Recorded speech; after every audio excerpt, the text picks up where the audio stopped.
Guys catch anything? Yeah, it was a good day on the water. Yes. Good day on the water. We were really optimistic for half an hour there. I mean, the fish were taking caddis and they were getting, you know how it is when caddis get going. If they keep going like that, they just get into a Yeah. rhythm of frenzy. And we got sort of like the first part of that, and then it settled down, and then we had to Fizzle. we had to work for our fish after that. Yeah. But we had a good day. Were they all up top or some on nymphs? Jerry fished a dropper, a wet dropper a lot. Yeah, I had an emerger type caddis on it, and I caught a few on that, and it wasn't gangbusters, but it was a new fly. It was experimental, and I'm going to modify it a little bit, I think. You may see it at the next year's fly tying session. Okay. Never can tell. And- Hi, Jack. Hi, Dick. Hello. Hey, how Hi, are Debbie. you? Hey, how are you? Good. I like the new pup. He's a gremlin. Is he? He's He just Yeah, got he's him in the Big Green. I fished with him in the Big Oh, Green yeah. on Friday, but he was in to get a pup here in Wisconsin. Oh, A Springer Spaniel. you got a Springer. Where'd you get it? No, I got a Brittany, a breeder over by Oshkosh, Oh boy, a friend Yeah. of mine. So Nice. yeah, he's about 10 weeks. He's just a monster. how big do you figure he's going to get? He'll max out maybe 40 pounds. Oh, That's okay. about it. Yeah. So he's a dog I'll compete with. So he just got to grow up. You do- So You do the versatile stuff? no, I compete in AKC and American field trials off a horseback. Hmm. He's a So proud judge. Oh, goodness. Yeah. He's yeah. a judge. Yeah. He can arrest dogs. So what do you mostly hunt your dogs on? Out here, it'll be sharp tails, pheasants, prairie chickens, and sage hens. Hmm. Normally it was bob whites and pheasant. Yeah. And all back in the Midwest. Yeah. Are you in So- eastern Montana? No, I'm in southeastern Wyoming. I'm about 50. I'm just outside of Laramie. Mm-hmm. So we actually got Jerry. We were lucky to get back here when we did. We've had snow every day, portions going off and on, and I mean I can't even see the mountains now. It's been hazy and cloudy, and we've probably got an accumulation of about 5 or 6 inches, but it keeps melting and such. So it's springtime in the Rockies, so to speak. And I think there's a song about that, isn't there? He's been fishing the Laramie. Oh, I've never been on that. Oh, it's a wild brown trout fishery that the numbers aren't the same as some of the streams in the Driftless, but the size is just the smallest I've ever caught is about 14 inches out of there. Hmm. And I've caught them up to about 24. Hmm. So it's just big fish. You got to fish with a 6 weight or better. Mm-hmm. So So several of my friends from Wisconsin and Minnesota make a religious exodus every year out west to fish the squala. And do you have squala over on the Laramie? not really. Uh-huh. There's some. I had some nice black caddis that were hatching the other day, but that's more in some of the real mountains, and it might happen up in the mountains, or we're basically out in a flat plain. Mm-hmm. And the stream isn't really a real fast moving stream through this portion of the valley. I mean, I'm at 7,200 feet. So, I mean, we're still pretty high up, but it's just a wide open plain. And the stream it's a freestone, but it's got a lot of alder and willow along its banks and such. And it's pretty nice stream, about another half size bigger than the blue. That's about it. Not a real big piece of water. No. Mhm. But yeah, it was a good time fishing with the Jerry. I really enjoyed that. Oh, I enjoyed it too, Dennis. And if you come up here now, Duke would teach you how to catch them on caddis. Oh, okay. Yeah. You I know, know you were doing pretty. We after were took doing that we were break, you doing were doing pretty good. we were doing Did he tell you about gangbusters his- on the green that day. I mean, it was really they were really Did he going tell you after about- them, and didn't get wound up like that here today. yeah. But it was hunt and Yeah. peck, you know. It was if you Did he got it tell you over about them, it? they'd get after it. After we took a break, Jerry puts on that caddis in the dropper, and he had two on at a time sometimes. So he was really getting really spoiled. I bet he gets cocky then, doesn't he? He doesn't Yeah. talk. He keeps I moving, was. doesn't say I'm anything. sorry. Yeah. I have to apologize. I got a little out of my head. Yeah. Well, I I got had a good time. later in the afternoon when things slowed down, we were kind of trying to find something that'd work, and I went to a Pass Lake and fished the Pass Lake for probably the last hour, and Yeah. and that the mistake I made with that at first was to grease it so it floated, but really the better fish were taken at subsurface. It's just such a useful fly. No. I was using Jerry gave me one of his droppers and I lost it, but then I was using an old fly called Carry Special. And it's You mean the dragonfly imitation? It's tied on a 14 and it's a caddis imitation, like an emerger kind of fly that they fish a lot out here on the North Platte. And so I put it on. It was pretty effective. Because there's a dragonfly nymph imitation called a Carry Special, and it's a hurl body and a soft hackle wing, but they tie it in an 8. Carries his granddaughter. He named it after. All right. He's fitting you on. Hi, Bob. Hi, Jim. Welcome. Good to see you. Hi, Don. Hi, John. How you doing? Good. Good. We're all doing well. Duke got a 16-inch brown today. Oh, You did a nice. beautiful job with that. What stream were you guys on today? We're over in the Bad Axe. Oh, okay. Yeah, that's fishing pretty well. Yeah. We're looking at places to put stiles. Oh, okay.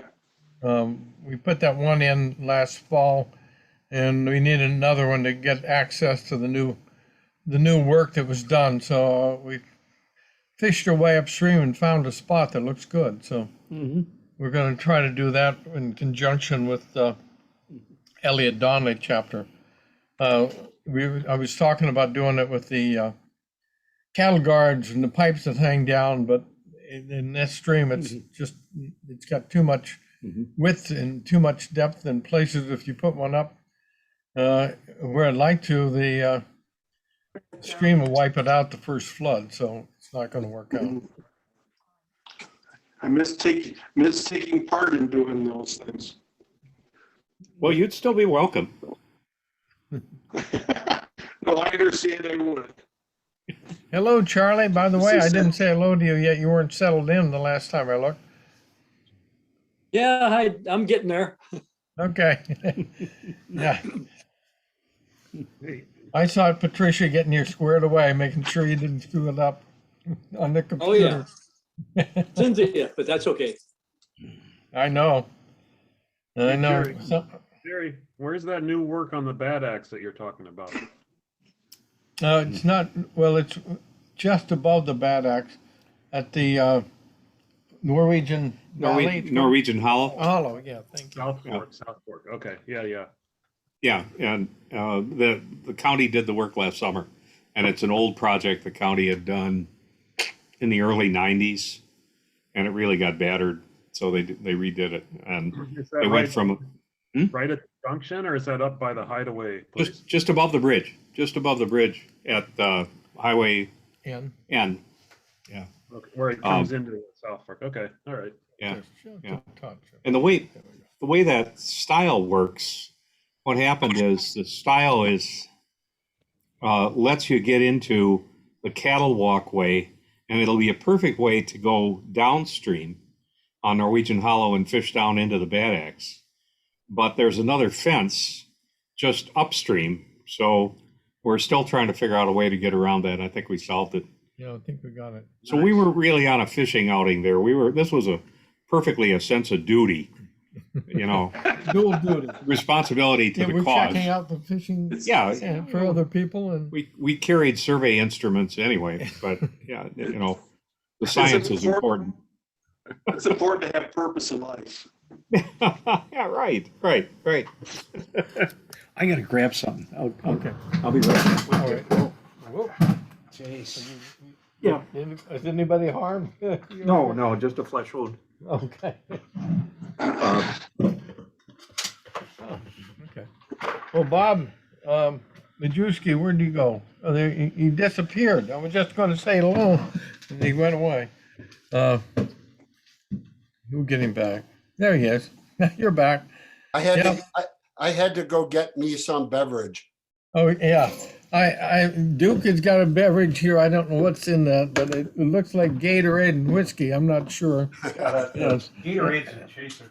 A chaser, yeah. And then I had my point Bach earlier. We left the stream, believe it or not, at 5 o'clock, after 5. Got burgers at the Driftless Cafe, ordered and ran here and ate them and sat down and had a beer, and we're trying to catch up with everything now. So it's getting quick time here. You gotta get everything coordinated. But did you get your fold staff ordered, Bob? Did you find a place to get one? Your waiting staff. Oh, yeah, I did. I actually ordered and it arrived. Oh, good. Oh, yeah, good. So, When you do it, let me show you. Uh-oh. Let me show you how to hook it up so the cord works out nicely. They don't show you. yeah, no, it's real nice. It's exactly like the one you had. I ordered it through LL Bean. Good. Yeah. One of the tricks is to take and put a little candle wax on each of the junctions. Yeah, think they- it actually came with a little blob of the wax. Yeah, I was going to say, I think they usually send it. Right. Yeah, they're good people. Anybody else use waiting staff? Jack, you don't, do you? Yep, Jim does. My What kind do you last- have, Jim? I do on some quicker streams. I got the Yep. fall staff, plus I got Oh, a yeah. couple of cheap ski poles that got on sale. Yeah, they last a long time. I wore one out after 30 years, I think.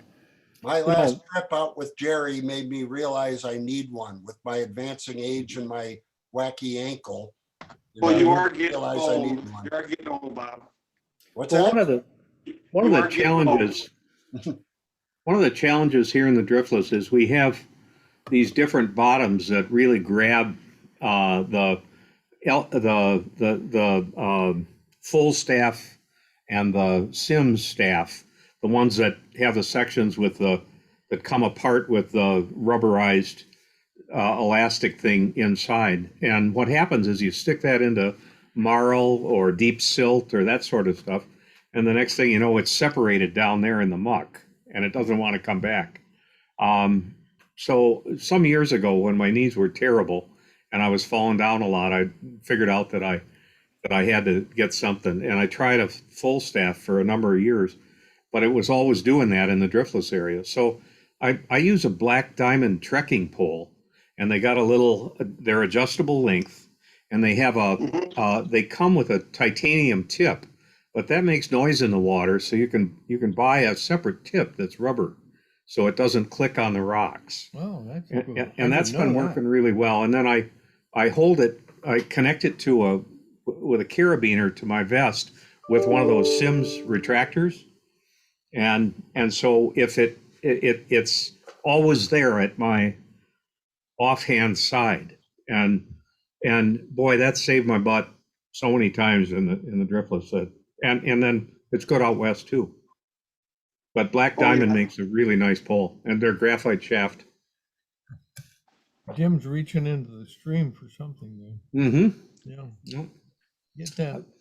We also had a guy that lived up in Park Falls where St. Croix is, and he'd buy seconds for the butt pieces of musky rods.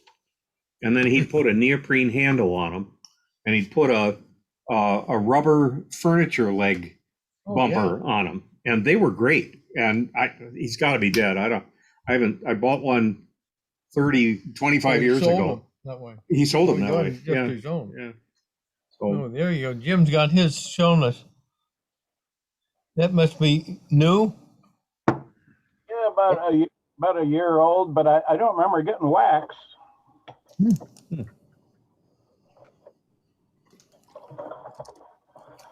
Hey, Dick Dragowitz, have you sir. heard anybody interested in the fly kit, the tying kit? I'd mentioned it to a couple of groups, and I thought a fellow by the name of Jack Madden was going to follow up on that because he expressed interest in it. So I gave him all your contact information, but obviously he hasn't followed up. No, I haven't heard. I don't that. have anybody that's interested. But I Okay. do have a comment on waiting staffs. So I have the frugal approach to waiting staffs, and I basically take a wooden broomstick with a piece of rope, and it's fully functional. If it breaks, you can always get a replacement, and if you leave it behind, you can always get a replacement. you have Minimum a cost. string or a retainer on it, Dick? Just a piece of rope about 6 feet long, and I have a carabiner I'll clip to my wading belt, and it just let it drift along when I'm fishing. Sometimes it gets in the way, but it's really practical. Yeah, we work with it I wonder like if that. like, For I wonder if I like, used to. I wonder if like a cross-country ski pole would work too. Take the Yeah. basket off, you know? Yeah, Well, if you're wading in silt, you could just cut the outer ring off and leave a little bit of something so it doesn't sink as much. Yep. But that floats really nice too. Just like Dick's, you know.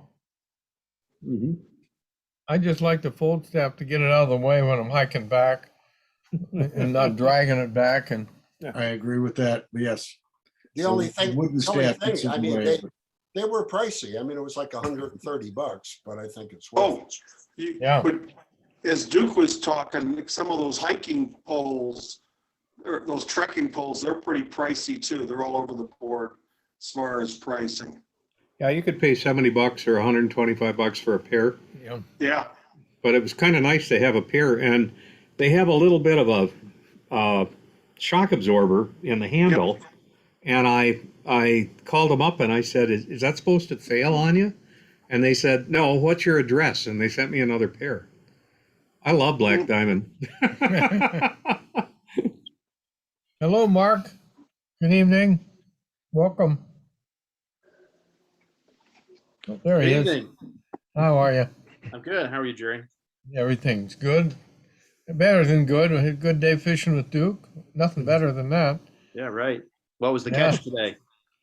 It's good. We did some catching too. Yeah. Yeah, we each caught, some days enough isn't very many. Some days enough is more. Yeah, right. But we both caught enough. Okay.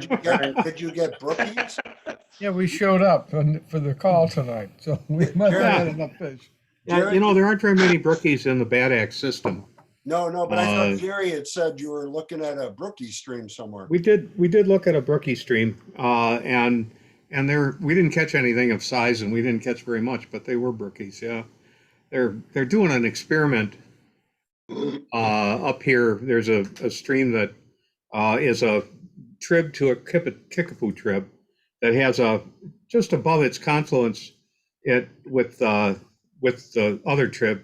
It has one of those flood control dams. It's 60 feet high, and up above it there's, I don't know, probably 3 or 4 miles of stream, and it's been a mixed brook and brown fishery for a long time.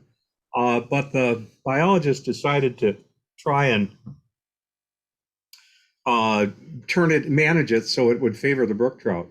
Well, that has meant taking out 7,000 ground trout over the last 3 years, electroshocking them and taking them down to the West Fork.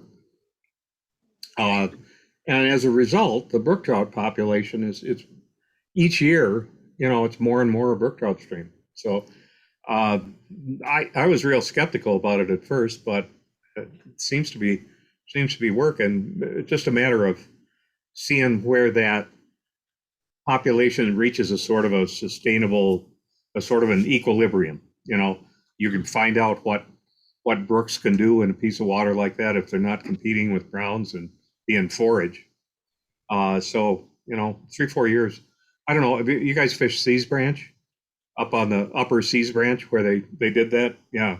That's been about 20 years ago, and they shocked out all the browns above that dam, and they brought in brook trout from Duncan Creek up in Chippewa County, the Chippewa River trip, and they've thrived there. There's a no-kill reg on it, and those brook trout are just beauties. They are. And there's some nice size to them. So they did some restoration. There's some easement on there. So that's a nice place to go. I love to bring beginners there on a calm day, because it's within the restored area. There are places where it's only 5 or 6 feet wide, and you don't want a wind on a day like that.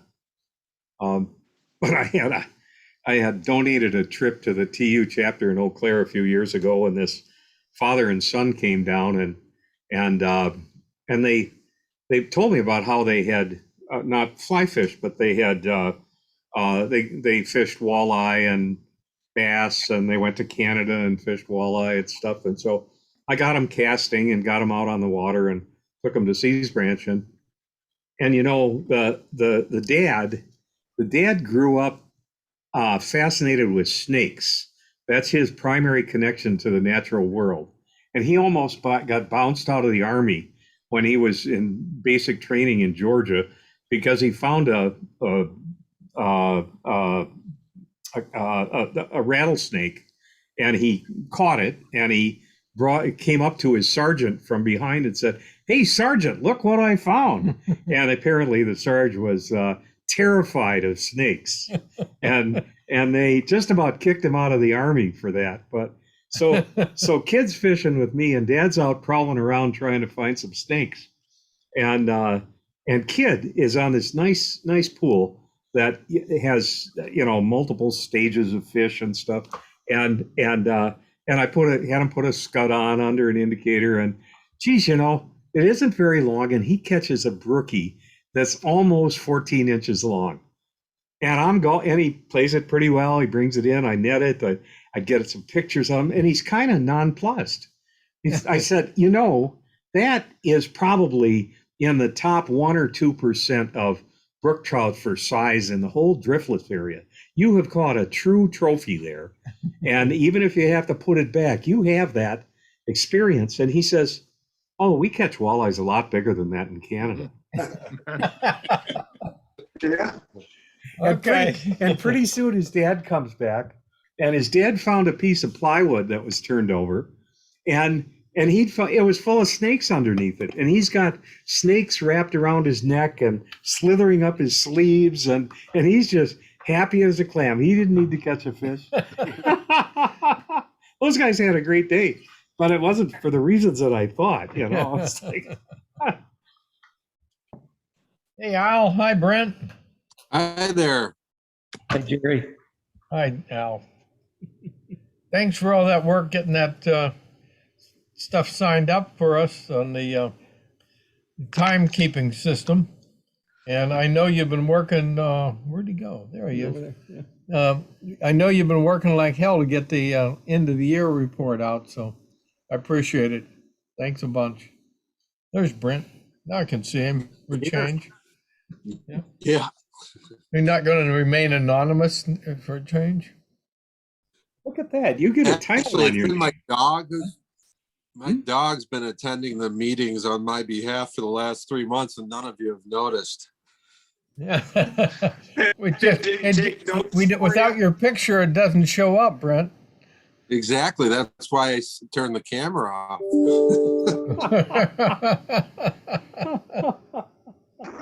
All right.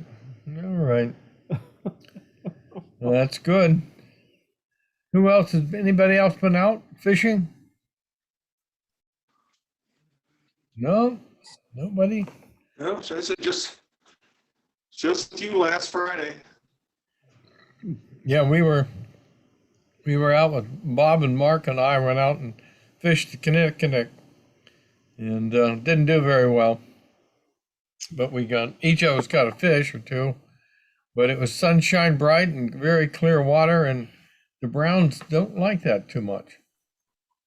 No, but I caught the trophy that day. It was about a 4-inch brown Yeah. that day. But I mean, that is like encouraging because it's saying that they're kind of surviving and, naturally reproducing in that little creek. I believe they are. So believe it or not, I was more excited to see the 4-incher than Jerry's 12-incher. So, and I'll stick to that story. So, Okay, we hear that. Some of the fisheries biologists will insist that there's no natural reproduction on this stream, so we can, so it needs to be stocked.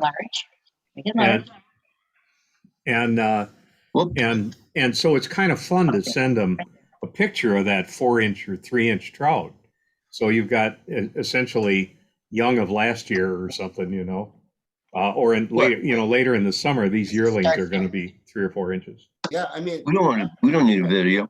that particular stream has now not been stocked in 2 years either. So it's kind of like telling us there's something going on naturally in there. Mm-hmm. So, well, that's, I've had some interesting discussions with biologists from different places across the country. Why are they showing here? Hello, John. Hi, Scott. They muted him. Oh, okay. Scott took care of it.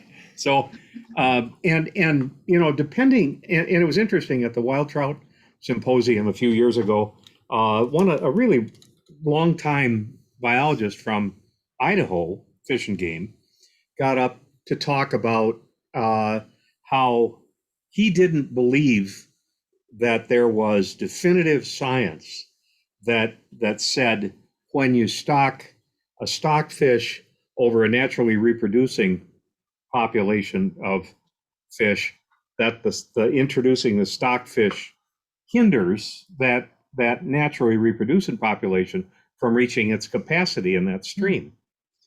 But he's from a state that is fairly heavily reliant on stocking in a lot of its streams. And I heard the same sort of thing from Iowa. There are going to be more and more streams in Iowa that have healthy reproducing populations, but they dump in hundreds of thousands of stocked fish, especially rainbows, so that everybody can take 5 rainbows home from wherever they're fishing every time they go out, and their trout stamp in Iowa pays for the hatcheries, while in Minnesota and Wisconsin it pays for the habitat work, and in Minnesota for buying easements. What you got? Can start that video. Oh, we're starting a video? You got a video? No, it's just our camera's gone for some reason. Oh, okay. Well, there we go. Hit it hard enough. Okay. Duke and I ran into a very interesting person today. Came up the road carrying this like pitchfork grappling hook type thing. We both kind of thought, what the heck's this guy do? And he was USDA. APHIS. He was a trapper for APHIS. Yeah. And he was looking for beaver dams that beavers he could trap on trout streams and take out the dams. So we spent about a half hour or more talking to him about him. And Duke had a place, there was a beaver dam, and I told him about the one that's on the big green above Worley. He took all this stuff down, and hopefully we get those beaver dams removed before they get too much more damage. Yeah. Above Worley on the little stream that comes in below the big spring. You're unmuted. I don't want to be on mute. Sorry, guys. Oh, now you're muted again. Yeah, you're out. You're muted. That sounds like a 1-to-1 vote, John, Yeah. and you lost. Yeah. Yeah, John, you're not gonna win.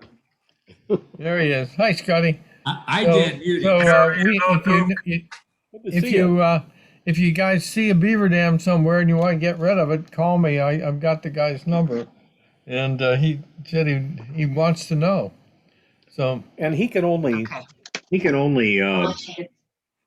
trap on DNR easements or DNR owned land. But that'll keep him plenty busy. He's pretty much got the whole southwestern part of the state. yeah. It'll keep them busy. Yeah. Yeah, it would. There was that Beaver Dam on Elk Creek. Maybe you guys already talked about it. Yeah, well, that's part of their experiment. They got a science experiment going for this is the third of 3 years, I think, when they're not taking out those dams on elk. And boy, I've heard more and more complaints about them. I mean, it's really, really hard to fish that water. The banks are slick and they got beaver stumps on them, and there's a lot of impounded water, a lot of sediment in there. But they're measuring what's going on with fish populations. So it may be a time when they're done with that to ask for public comment. So if you have public comments about having tried to fish elk, basically we did a huge amount of work on elk Oh, yeah. during about a 4-year period, and a good chunk of it is unfishable because it's flooded with beaver dams right now. So we'll see what happens. What happens to the population is one thing, but what happens to sort of social acceptance if you really can't fish that water effectively is another thing. And so we deserve to speak up. I'm going to be the last person to tell you that there shouldn't be beavers around here, because there's a lot of water up in the very upper ends of watersheds that provides some pool habitat where there wouldn't be enough water to even harbor trout. And I find it hard to complain about them. Yeah, well, elk, Sometimes, yeah, some places on elk that it's hard to fish, but it's not bad fishing. good point.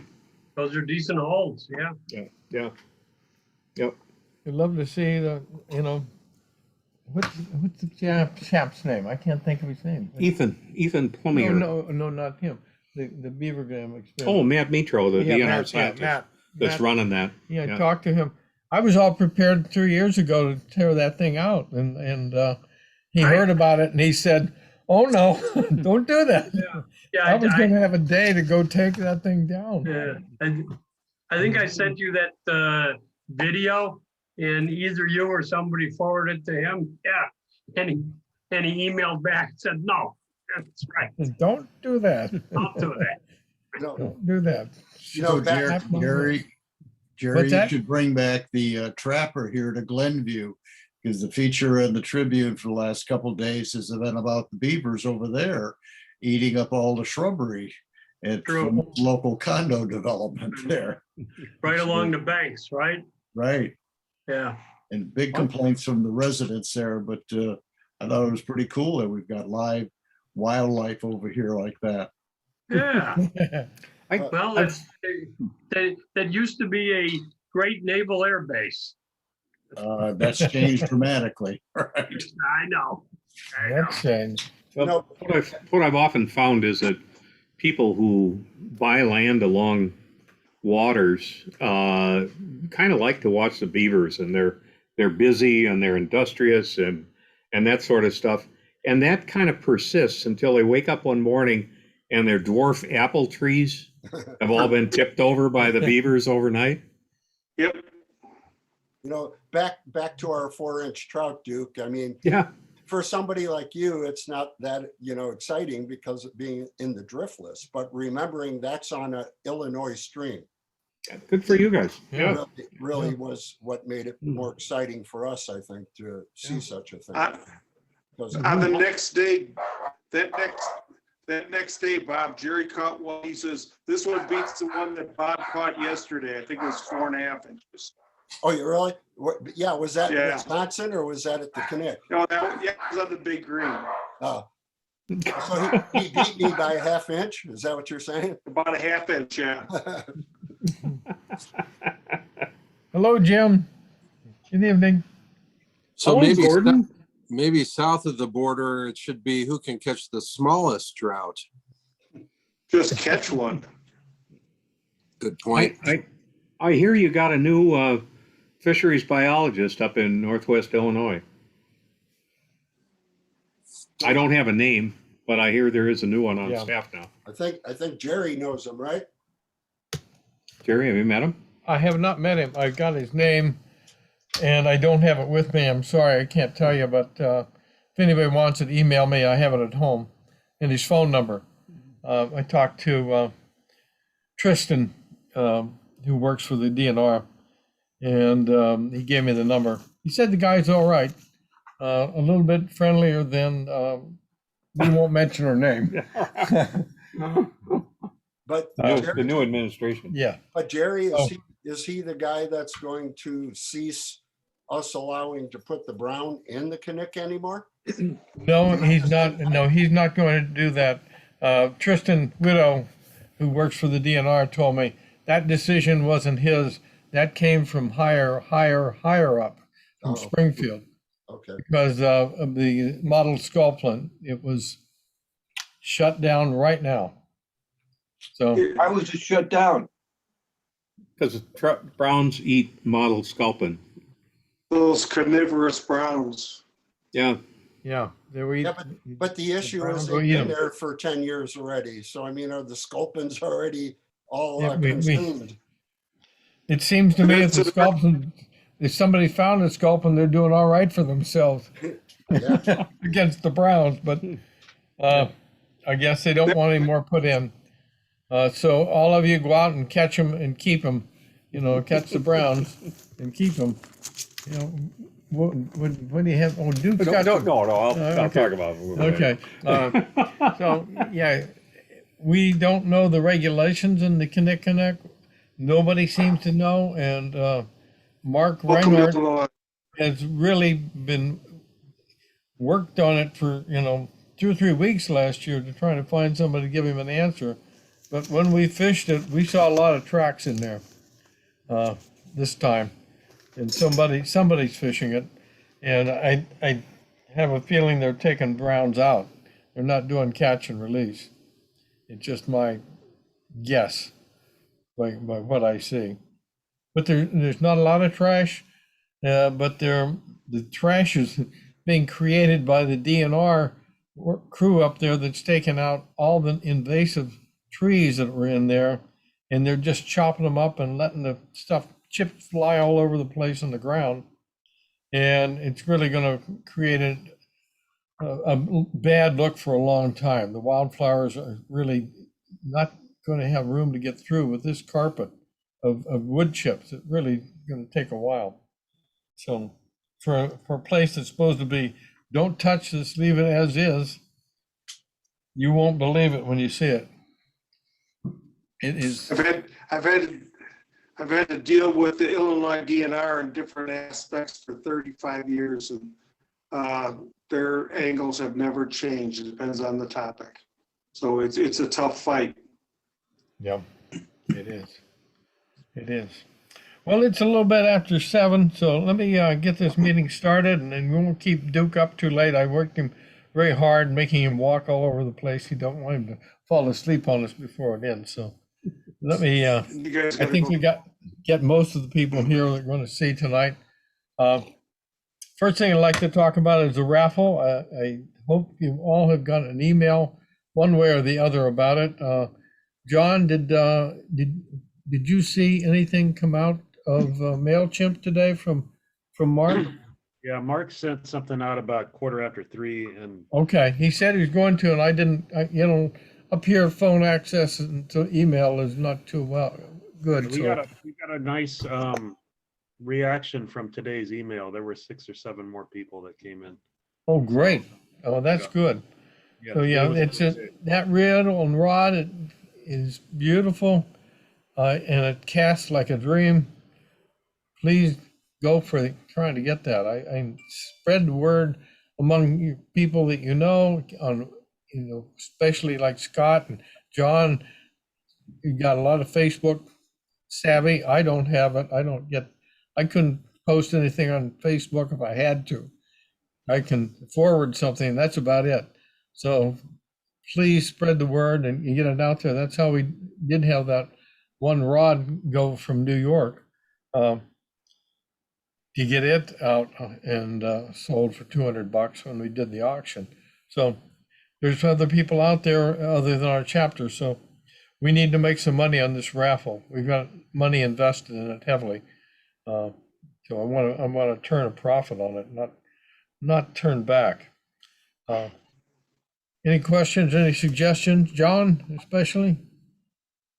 No, I think you kind of summed it up. We need to get the word out on it, and anybody that wants to share it with anybody else that they knows who likes to fish, spread that around. And we're not limiting it to chapter members or anything. It's open to the public. So I don't know if we can maybe spread it through other chapters or not, but well, if you know somebody in another chapter, you can get them to maybe send Facebook page or that page around to their chapter. I'm going to try Bill Wolverkins. He was supposed to be up here this weekend or this week, and he was up Sunday, Monday, and left on Tuesday. It was too cold, he said. So he was supposed to run around and be here on the meeting tonight with us, and I was going to hit him up to do that. So haven't heard. Hey, Jerry. That would Jerry. help. Jerry, why don't we just send an email blast to the other chapters so that they know about it? Like the one we got to our members. Could you understand it? No, I didn't. No, you broke up, Gordon. It wasn't my hearing. Yeah. Say that again. Can we send an email blast to the other chapters like we sent to our members? We have not, and we don't have. I don't have access, and we don't have access to their mail list anymore. I could do it when I was in the NLC. I had access everywhere, but I'm limited to do that email blast. So we'd have to get one of the other people in those chapters to add it, and that's why I want to get Bill Wolverkins to do it, and maybe I'll get Matt Jennings and see if he'll do that too. And I don't know about Oak Brook. Anybody? Well, if you send it to Matt and you send one to Bill Wolverkins, I'm sure that they'd be able to get it to their members. Yeah, I think so. Yeah. Okay. They'll do it. I'm going to do that and get that done for us. I looked at the styles on Dutch Creek yesterday, and it's simple dimple to find. It'll take you about 4 hours up to be there. If you come up and go off 90 and come down through Bangor, and it's just south of Bangor a little bit. It's not very far.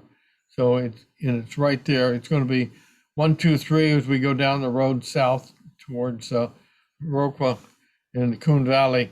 So it shouldn't be too much trouble, and it's very, very nice access, all three of them. So we can be drilling holes in one and pull that equipment out and go on down to the next one and drill the holes there while somebody's building the stiles or finishing the stile on the top one.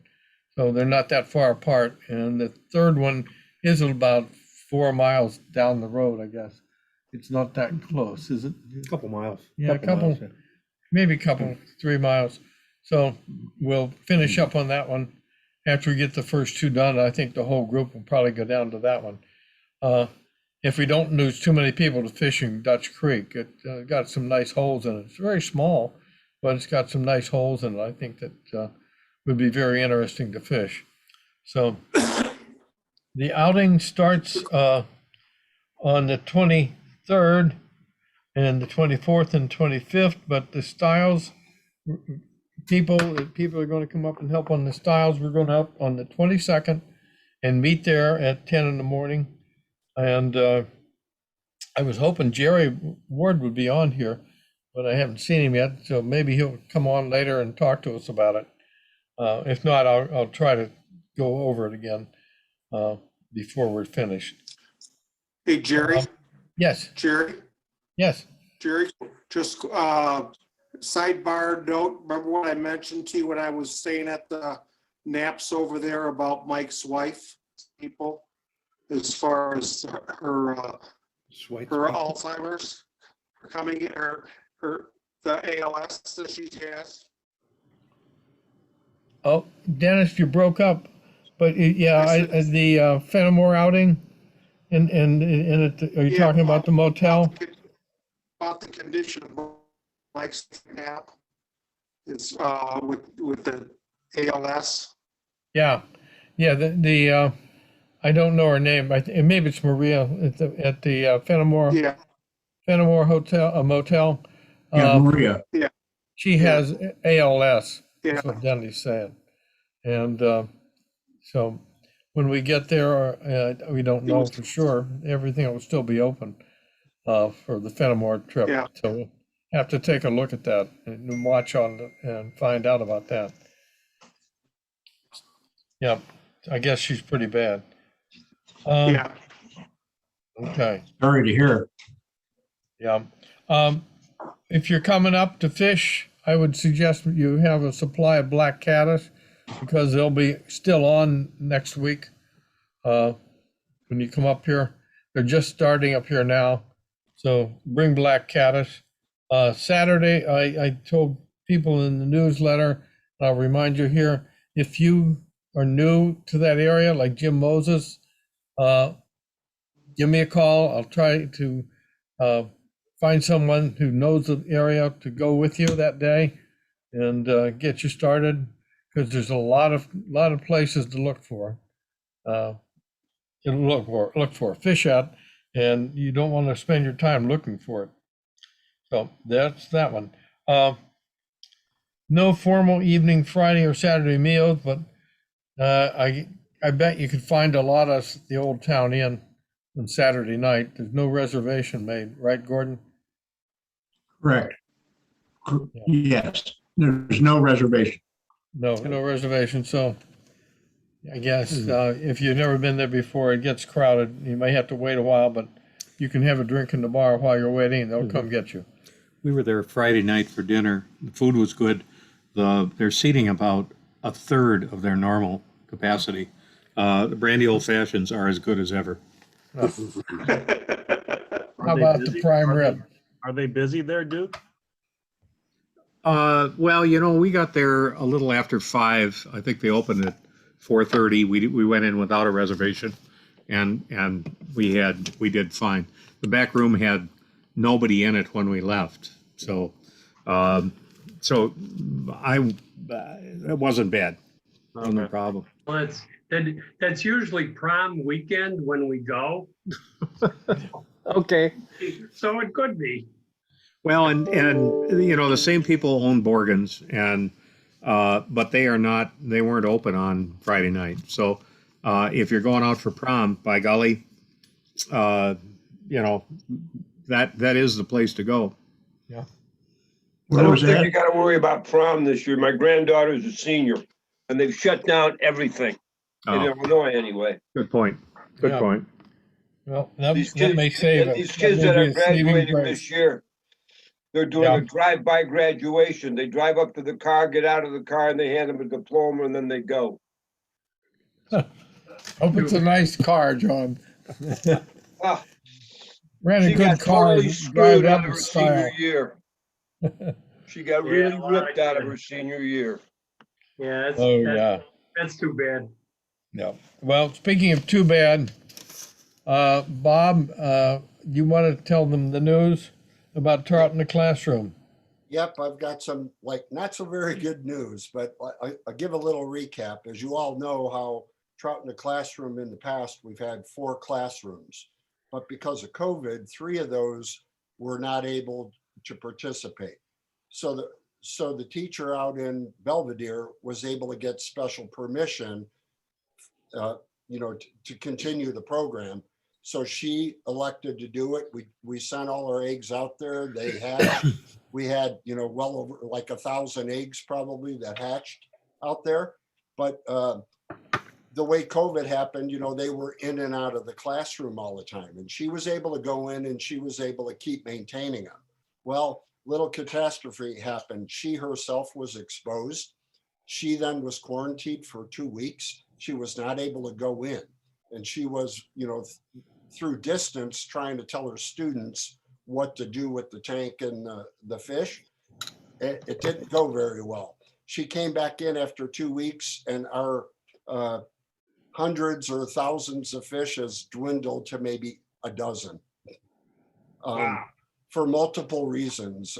One was last year she had an issue with overfeeding the fish, which created extra poop, which created extra pneumonia within the tank, which killed off a lot of them. So she advised her staff to make sure they didn't do that. Well, the opposite happened. She underfed them, and essentially they cannibalized each other. They started, brook trout are nasty. They will eat each other with no problem. So between death from the starvation and the cannibalization, we're down to next to no trout this year. So, and it was because the teacher herself was sequestered from the classroom. So we're going to have a no stock year again this year, probably. So that was disappointing. There's going to be some lonely brook trout out there. Yeah, we just found this out literally today. Yeah. So. And Bob called me, and I didn't feel good, and no, Bob doesn't feel good, but I'm sure feel sorry for Emily, how she Emily feels. feels horrible. I mean, Yeah, she's to the point of offering to pay us back for the trout eggs and all kinds of stuff. But, this is, I think we can say it's another chalk up to the, complexity of COVID, which caused this issue. So, I mean, Emily herself is very diligent and very knowledgeable. Yes, she is. It was her lack of being there that caused this. So we couldn't help that. Process as well. Sorry? A learning process as well. Exactly. And she felt bad, and that's what I told her. It's a evolving process. We learn from this issue. And next year, now we know what not to do again. So let's just learn from it. It obviously sets us back on our plans for restocking the ponds, but what can we do? It might be that next year we have people that want to have brook trout eggs other than our chapter to put in the ponds, because they won't have to put them in Lake Michigan. The kids can go out. So this is the source of possible fish for next year too. Some other trout in the classroom sources, other than our chapter. Well, actually, Jerry, as well, within our own chapter, when we had 4 classes, two were brown, 2 were brook. And if we're not going to be able to put the brown out in the Connect, then we'll advise, if classes all come back online, we'll advise all 4 of our classes to go with brook. That way, if there's a catastrophe at one, we have 3 others that maybe will pick up the slack and survive. But I'm suggesting other chapters may come asking if they could do brook trout to put in there too, so they could take the kids out, which would be fine with me. Yep. I think that would be a great source. Is that something we should take up with Marvin? I think so. Okay. Yeah, see what their thoughts are. I'll of course, reach out you and I know Marvin. He'll say no at first, but you have to get some pressure on him. Right, but if he's under the understanding of no more Connect, he may be willing to help. So maybe I'll reach out to him in the next few weeks and all right. It's a possibility. Okay. Last but not least, we have the porta potty at Castle Rock. It went in today. If I don't know for sure, I haven't seen it, but that was when it was supposed to be delivered. It's at the kiosk there by the bridge on Castle Rock Creek. And I'm going to, on the way back from here, I'm going to put up a sign with a QR code in it, and it says, this facility is provided by Lee Wulff, chapter Trout Unlimited, Carpentersville, Illinois, so they know it's not a Wisconsin thing. Please help to share the cost by donating to our pay-as-you-go program. Make a donation by scanning the QR code below or take a card with you if your phone does not work here. Remember to skip the ad when the app opens. If you want to donate a smaller amount, be sure to click on Other. And then thank you, in tight lines from Lee Wulff Chapter, and I put our email address on it. I think TU should hire whoever came up with the pay-as-you-go title. That's perfect. I got a new job. And then I'm putting these cards in, essentially, in a little holder with a piece of plastic on the wall. Here, hold that up again. You want to scan it? Yeah. Hang on, I'll go, okay, right, yeah, right there, right. Oh, yeah, okay, yeah, it just picked it up, yeah, okay. Well, Duke. Now you got to donate. Hey, you got to pay now. So, yeah, I want to see what comes up here. And we have to thank Jonathan for hooking that thing up. There and you making go, it work. yeah, nice, Because nice. thanks, Jonathan. I could have spent a week doing that, and you did it in a half hour. Yeah, that's very nice. I think most he of came us, back with me. I talked to him, gave him the idea, and he said, "I'm busy." And it comes back in a half hour, and it's done. Yeah, no, How did he do that? I think most of us, Jonathan. Oh, go ahead, Bob. I was going to say, I think most of us are old enough to remember pay toilets where you had to pay. Oh, yes. So we're just reverting back. Yeah. Jonathan, I think if other chapters, we mentioned this thing at TU Dare meeting the other night. If other chapters want to do this, I told them to get in touch with me. And if they need help, I'm going to have them hire you out. You know, they're going to have to pay as you go to you. Nice, John. Yeah, have them call me. I'll help them out for sure. No problem. I think that would be really valuable in the Kickapoo Reserve. They have a number of primitive campsites, and if you walk past one of those primitive campsites from 25 to 75 yards, every tree's got somebody dumping behind it, and they're not leaving no trace. Yeah. It would be really good for the reserve to put in some. So anyway, We got to work on a new chapter out here. yeah, we could do pay that. as you go. I love it. Pay as you go. I had another one, but I won't get into that. Yeah, right. All right. Well, so now I don't think I need to introduce this gentleman. You know who he is, but this is Duke Welter, former NLC head and former employee of TU Dare, and now just semi-retired from TU Dare and working on the Connect project up in River Falls, a removable dam. We're going to talk about that with him tonight. I want some questions from you too.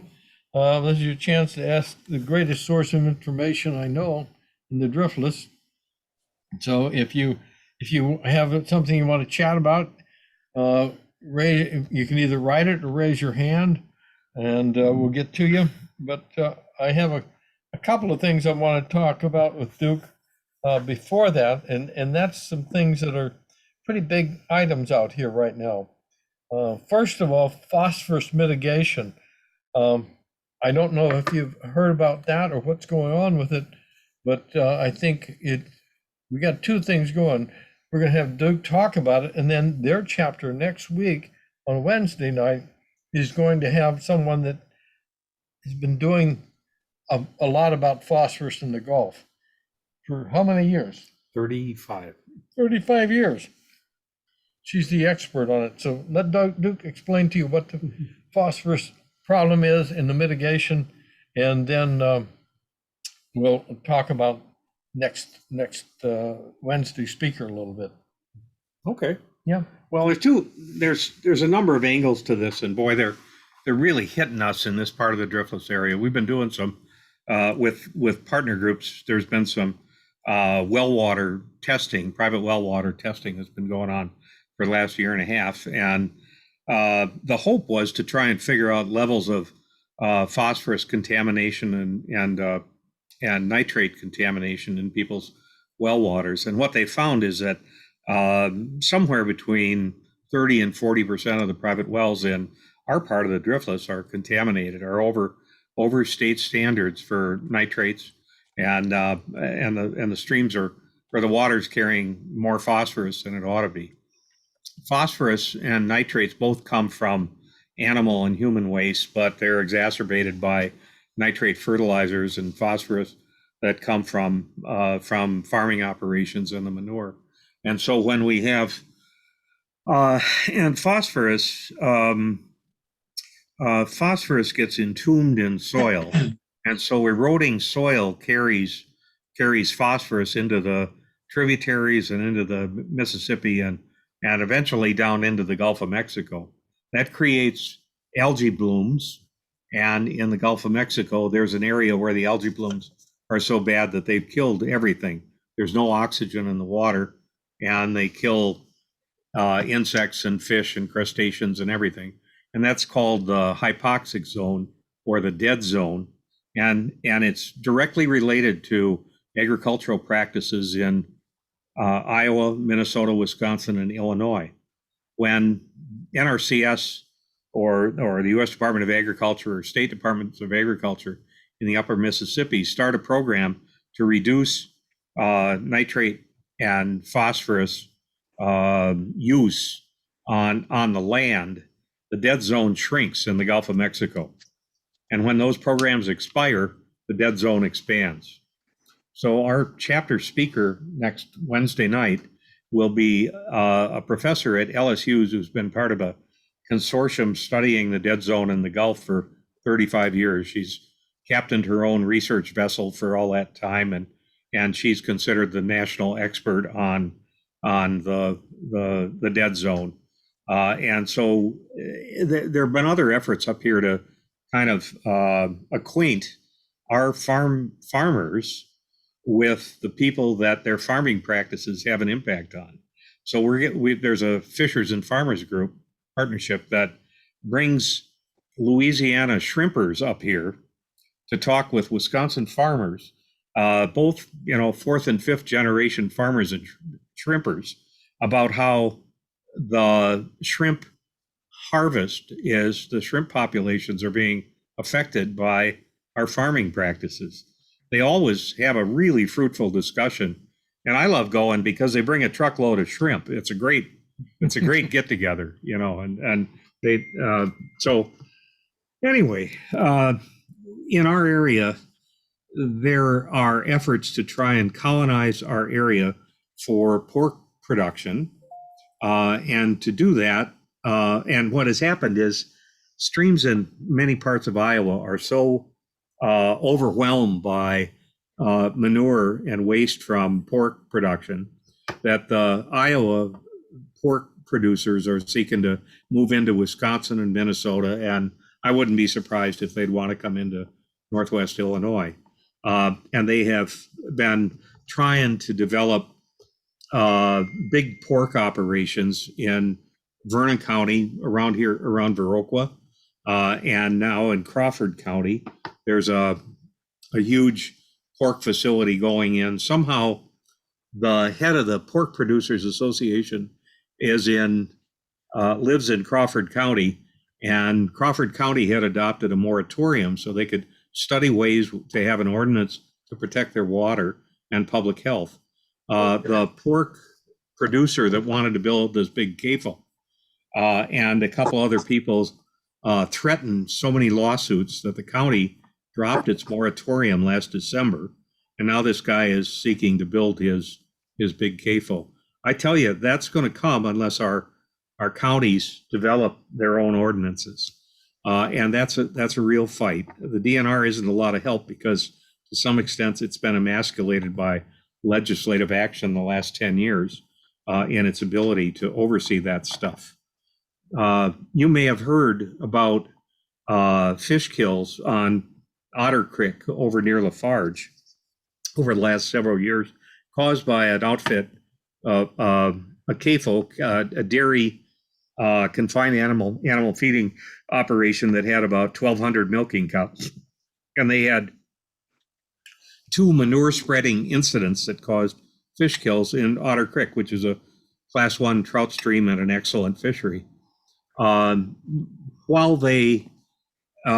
those cases were being litigated, the owner, who is also happens to be our county attorney, moved for an expansion to get a permit from the DNR to more than double the size of his operation. So he can't manage the manure he's got. And we went to a public hearing on it, and 100 people spoke, and 2 of them spoke in favor of the permit. And everybody else said, there is no way in a sane world that DNR should grant this permit. And DNR said, we essentially don't have the authority to deny a permit based on past violations. So they granted the permit, and he's going to double the size of his operation. So we're in trouble in terms of DNR's oversight of these operations. A study during the period of the DNR's ability to enforce water standards in the state from 2010 to 2018 showed that the legislature had been working to reduce the DNR's staff that would do environmental enforcement, and the DNR secretary, Kathy Stepp, who was a former Republican state senator, had moved to change rules that the DNR was following in relation to CAFO oversight. So they didn't have enough people to oversee them, and the rules were being gutted. And the study found that we had a dramatic decrease in the ability of the DNR to protect our water from insults like that. And it wasn't just the Driftless area, although the Driftless area is a prime candidate for problems because we have very thin topsoil on top of limestone karst topography. The big area that has been a huge problem is in Kewaunee County, which is just south of Green Bay, where they have 20,000 people and 100,000 cows on CAFOs. And it's the same kind of limestone bedrock, cracked limestone bedrock that has let manure go down into the groundwater. So in 2006 or 2007, when I was on the Wisconsin Natural Resources Board, we were asked by the people who were suffering from that bad groundwater to help. And we started a study, and we developed some rules, and those folks, it was just absolutely heartrending when they came to a meeting in Algoma, I think it was.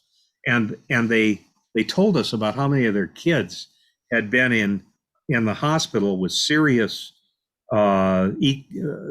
coli infections, and some of those kids nearly didn't make it.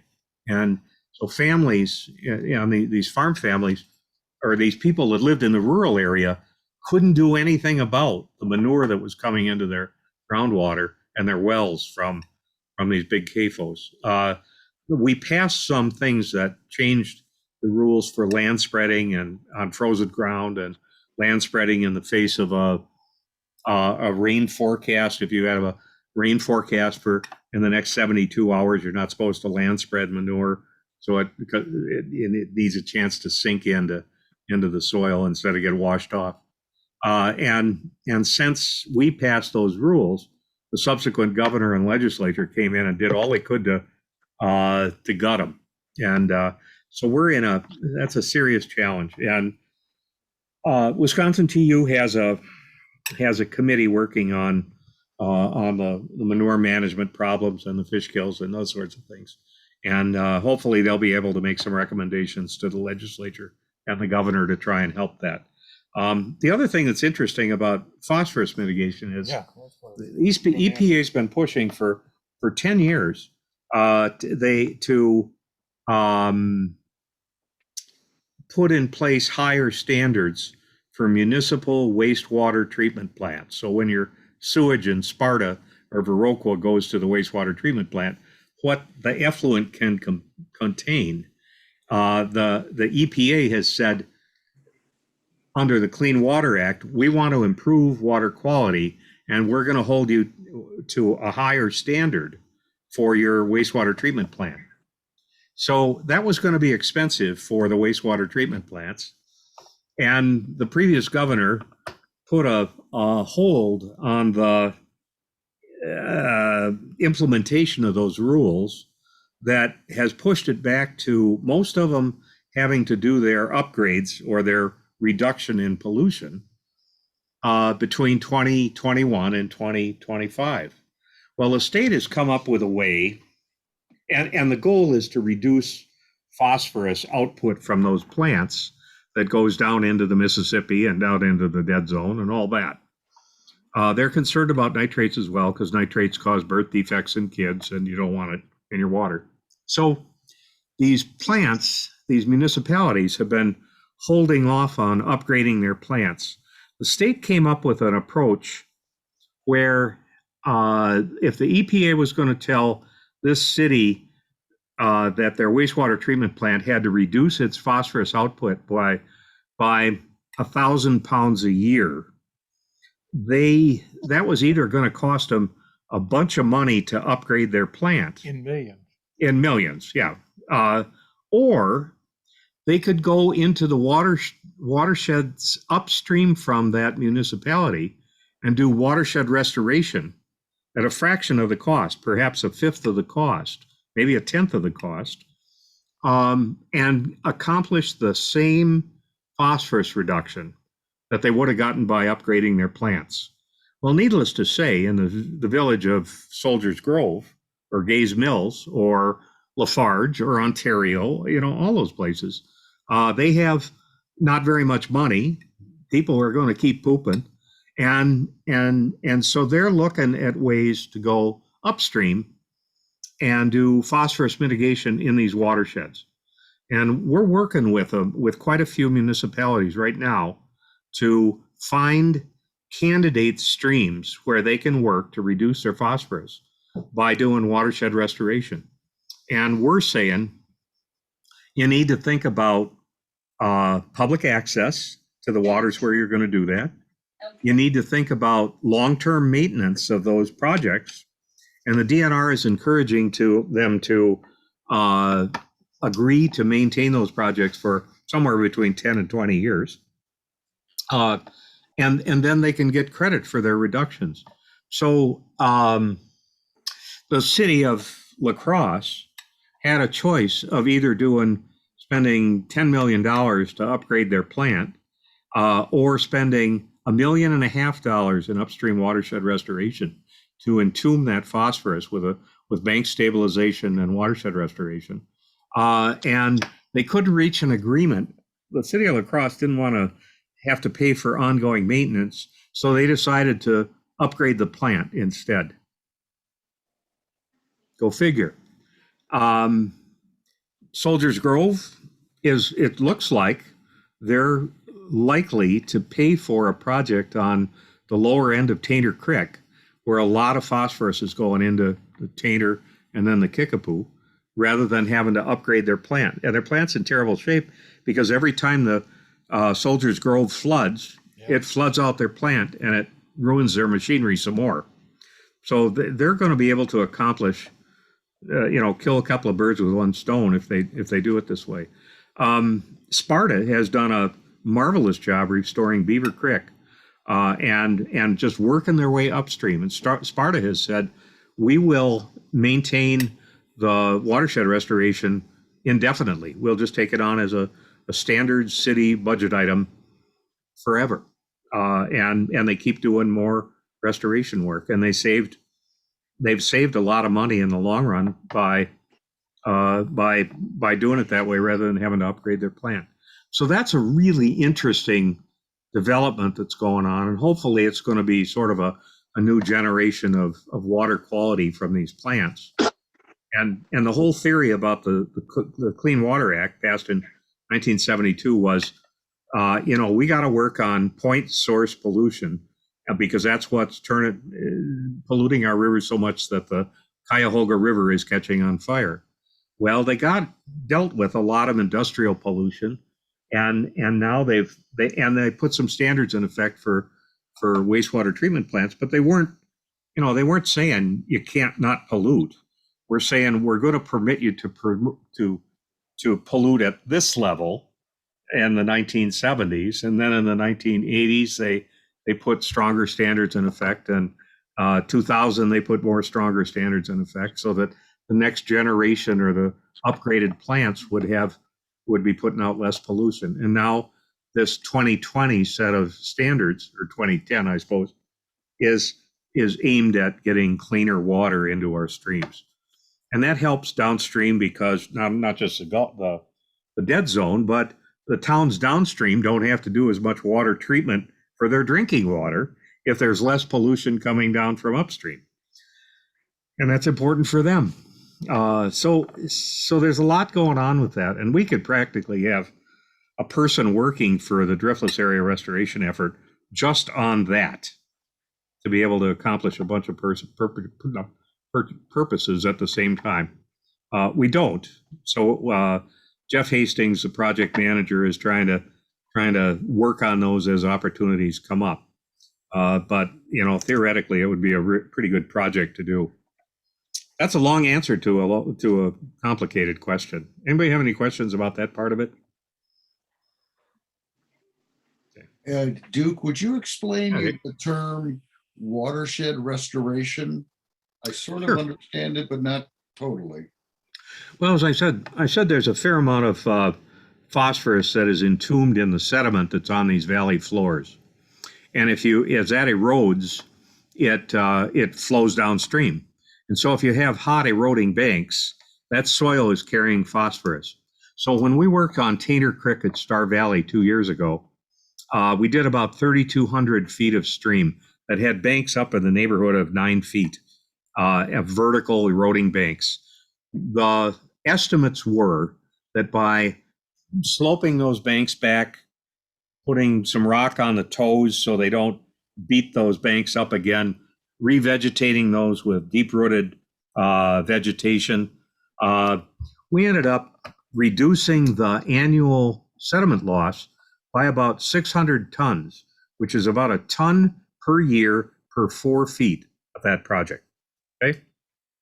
The estimate also was that project, which cost us about $150,000 roughly, the estimate was that reduced annual phosphorus loss by 600 pounds, that would have gone downstream with that soil.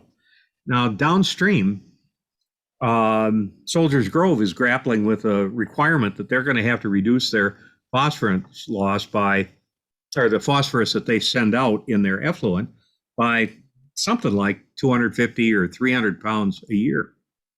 We did more than that with a 3,200 foot restoration project. Bank sloping, revegetation, a little rock along the toes to reduce the eating away at those banks. And what you do when you slope it back is you recreated a floodplain that really wasn't there when you were going through this corridor of high banks. And now the water has a chance to rise up gradually and spread out across the floodplain, where it didn't have that before. It just beat at the banks as it went down, taking that soil and phosphorus with it. That help, Dick? Yes, it does. Thank you. Okay. Anybody else? Oh, yeah, Bob. A couple of things, Duke. I mean, I know you were talking about how the farmers work with shrimpers, for example, to kind of share the effect that each other has. Are they doing that in other states like Minnesota, Iowa? Because I just read like Monona is about ready to have some sort of big new feedlot. And the people in that area are worried about some of those Iowa creeks, like Bloody Runs and Waterloo, for example.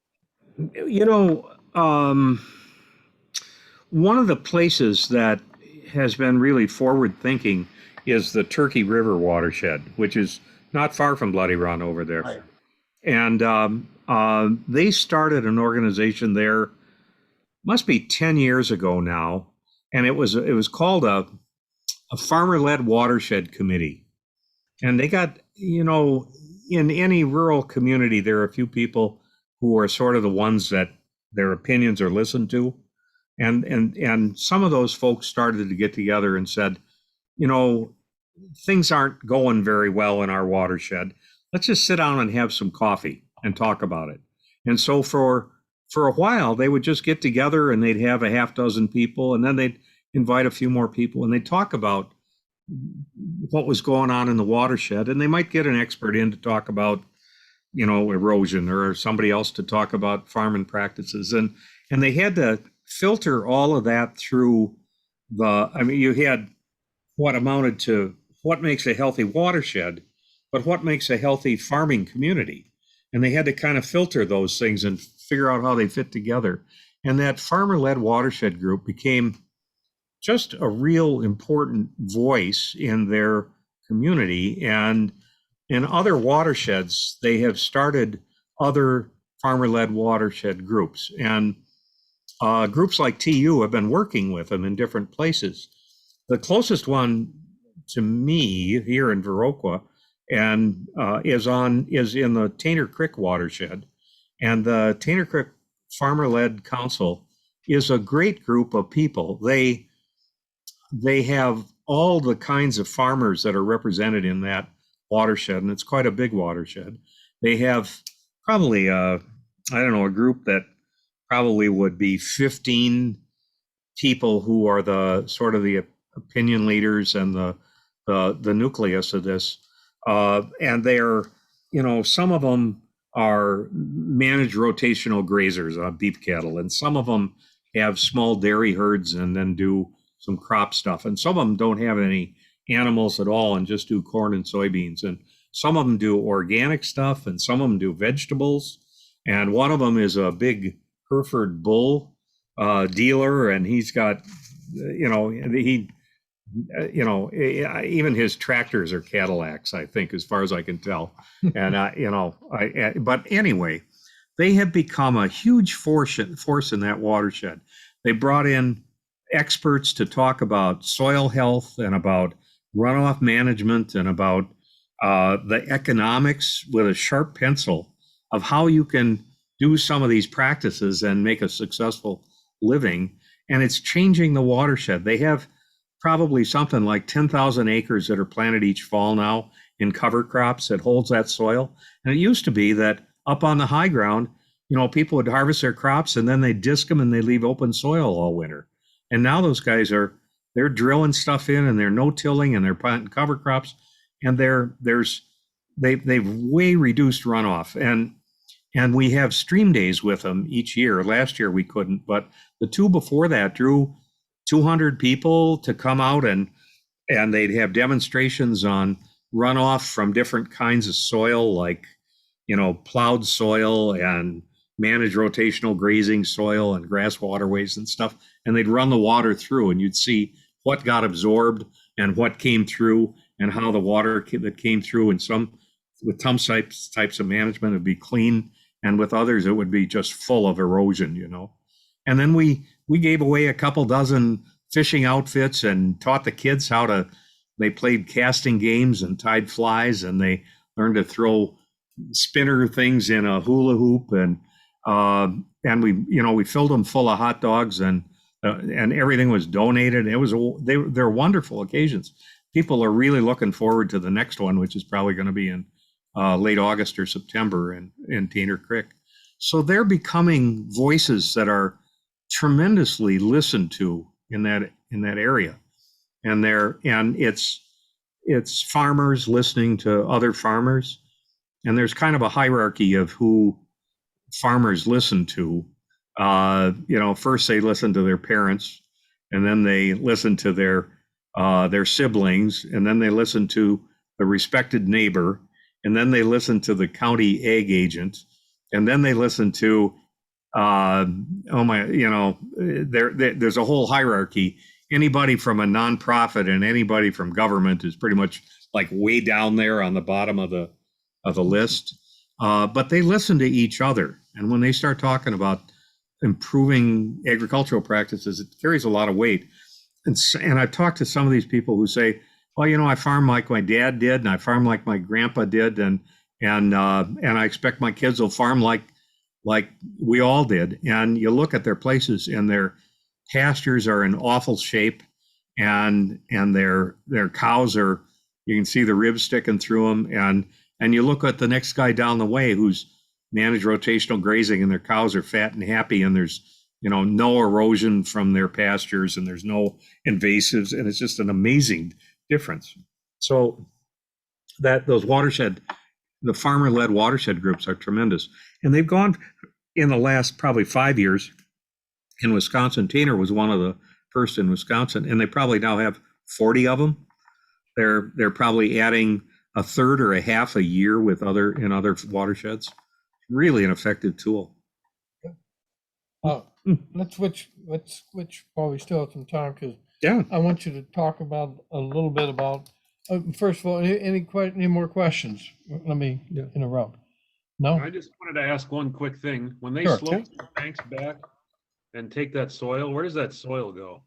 Well, on Tainer Creek, it was interesting because we had hired a contractor to do it, and so he was getting paid for his heavy equipment and stuff, but he's also a landscaper, and he's based over by Prairie du Chien, and he said, "Well, I'll buy that soil from you," and he bought it from the landowner, and I think he hauled out 600 tons of soil, All and it comes out of the valley, and then it's out of there, right? Yep. So now they have those banks sloped back at 3-to-1 or 4-to-1.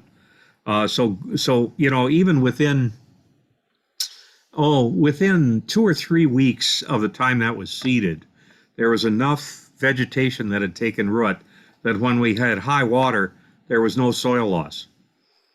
And before, it just would have been, you would have sat there and watched the soil slough off those banks. So, and we had another case where the first time and the Harry and Laura Knorr chapter, in one of their first projects over on Snow Bottom, they figured out a way to swap 2 dump truck loads of soil that was taken out of the project for 1 dump truck load of rock. So they paid for a good chunk of the project with the soil that went away. And when we first did this up in the Menominee area on a Red Cedar tributary in 2003, I had negotiated with the landowner for a year to try and get an easement so we could put a project together, no cost to him. And he wouldn't do it. And finally I went to the next branch of this stream and talked to this lovely older lady who was in her 70s and said, "We'd love to do a project here. We have to have an easement. We'll find all the money." And she said, "I've lived on this stream all my life, and it's really not in very good shape. I'll give you an easement." And she gave us an easement, and we found the money to do the project, and we did a mile of stream through her 40. There was a lot of meanders. And in the process, the heavy equipment stockpiled 2 huge piles of sediment. And so the equipment guy and I and the lady were talking, and she said, "Well, what am I going to do with that?" And he said, "Well, you're only 30 miles from Hudson. There's no topsoil over there except sand. Why don't you call some landscaper over there and see if they want, or developer, see if they want it?" First guy she called said, "I'll pay you $3.50 a yard. There were 10,000 yards, and I'll send my trucks over to pick it up." She did something good by donating that easement. She did something good for the stream, and she donated the easement, and we figured out what the value was, and she got a tax deduction to set off against the $35,000 she got for the soil. So it was kind of like, is that a win-win-win-win? Yeah. And there's 3,000 naturally reproduced brook trout per mile on that water. Beautiful.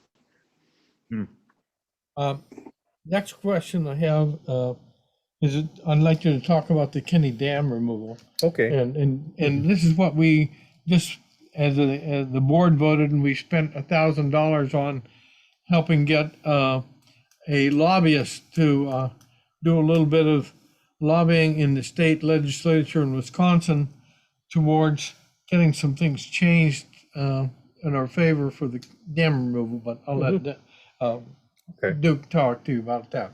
Okay. Are any of you familiar with the Kinnickinnic River that flows through River Falls into the St. Croix? Okay. Yep. Okay. It's a stream with a long trout history. It's a class 1 piece of water. Starts in a couple of huge springs just right up by I-94 and flows for about 30 miles down to the St. Croix. The upper part is class 1, all natural reproduction, brown and brook trout, a lot of DNR investment in it and a lot of TU investment.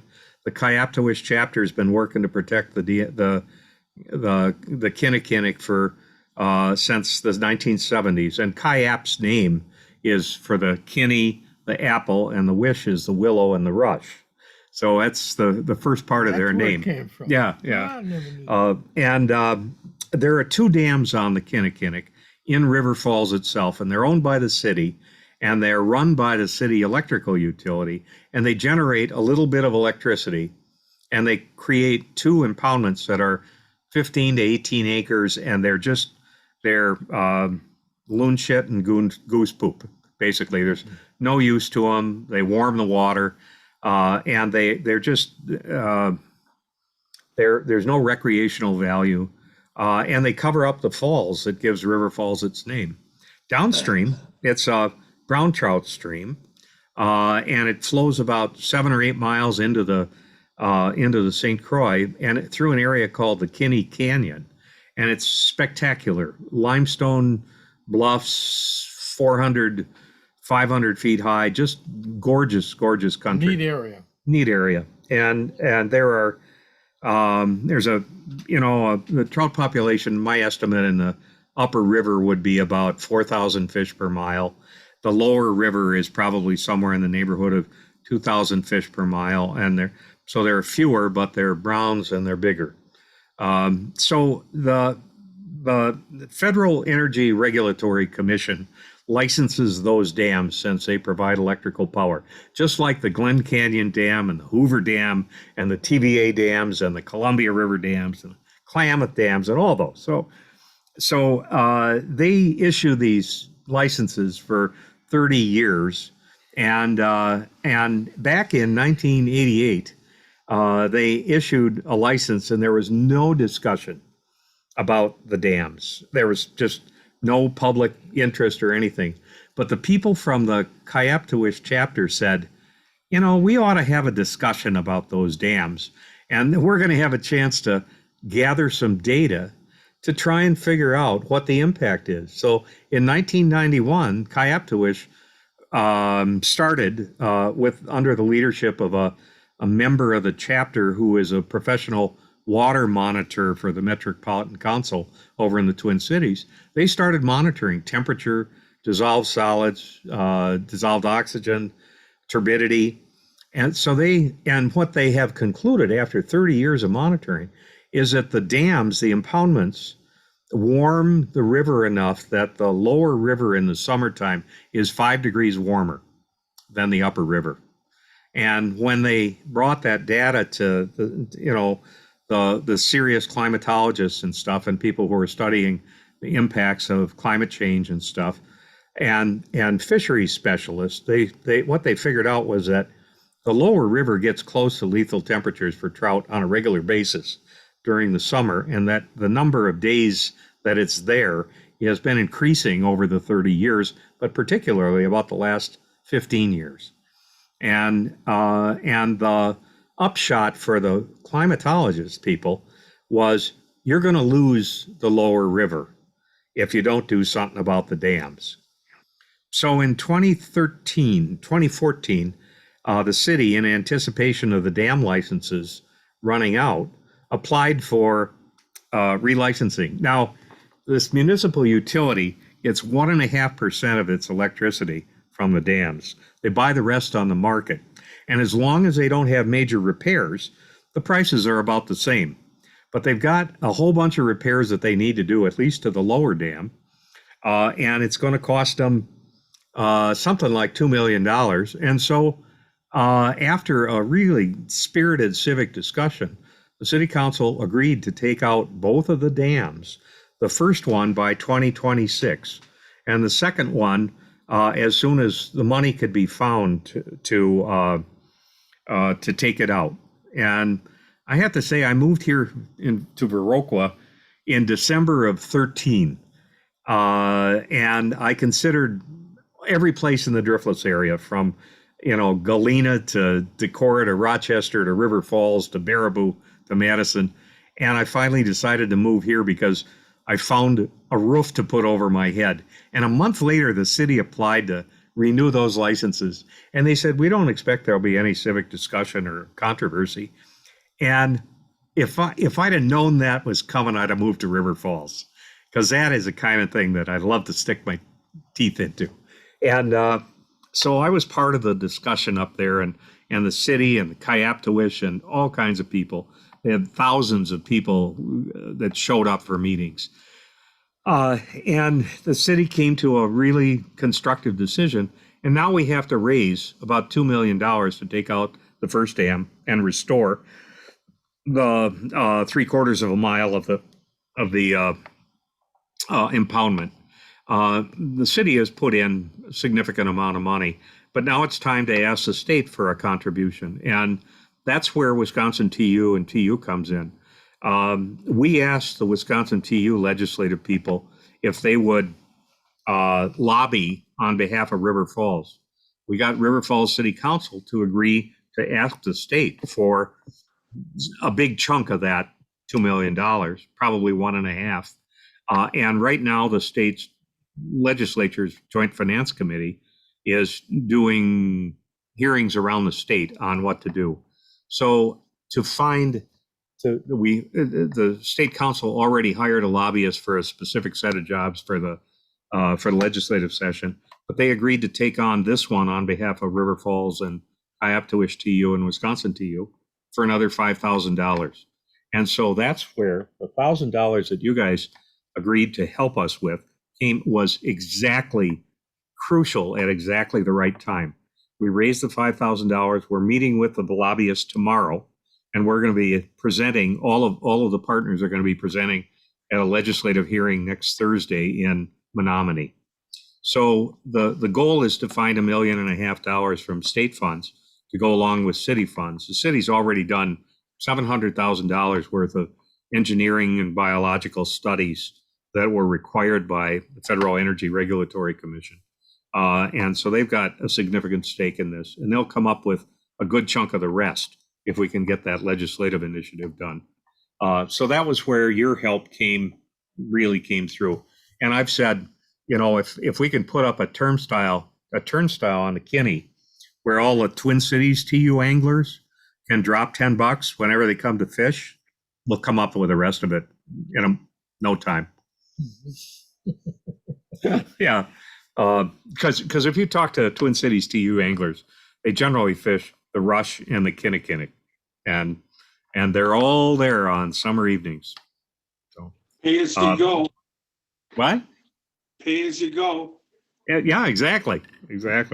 So I'm really heartened by what's all going on. I'm watching TU step up and take a strong leadership role in this thing. And it's really I don't know, as far as I'm concerned, it's the most exciting single project that's going on a Wisconsin trout stream right now. And it's going to be going for a couple more years before we can get that dam out and turn that into a showpiece.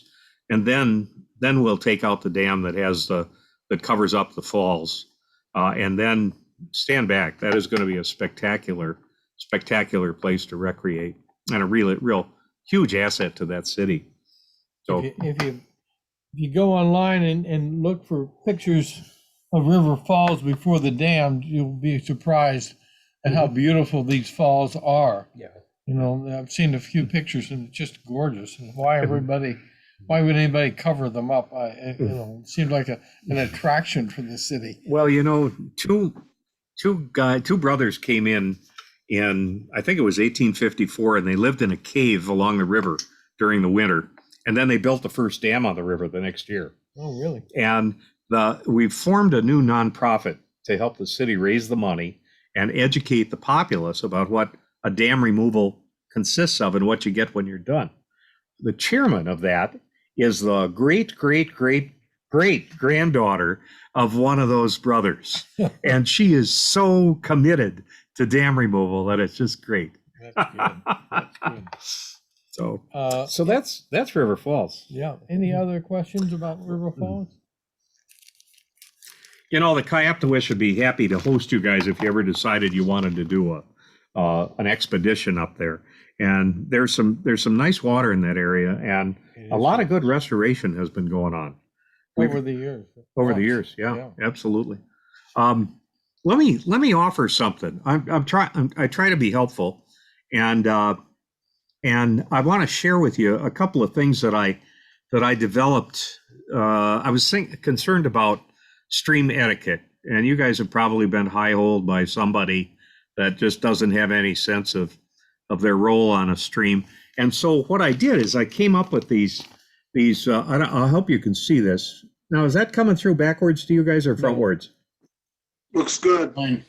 Okay, so this is one side of it, and it says I'm fishing upstream. It's got my name on it and phone number, and it says, anglers, I'm fishing upstream from this point. You're welcome to fish upstream behind me or to go downstream and fish. Please don't go above me and jump in. There's plenty of water. Let's cooperate and enjoy it courteously. Thank you. And then on the back side, on the other side, I printed another one that says, I'm fishing downstream. And it says, anglers, I've walked downstream and I'm fishing up to this point. Please feel free to fish up from here or walk down below me and fish, but don't jump in above me. There's plenty of water and we should cooperate with each other. Thank you. So, and I'm thinking of adding one of those things like, you know, the no pebble bind device with the round circle and the red line through pebble mine. Oh, yeah. I'm thinking about doing that with a jackass, you know, no jackassery.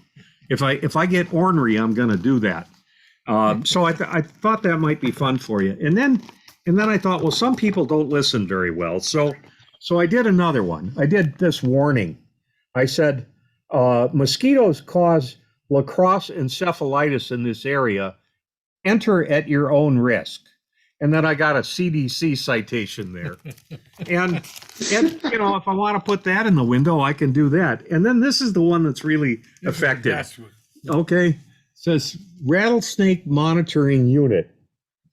For your own safety, please do not enter this area today. It works.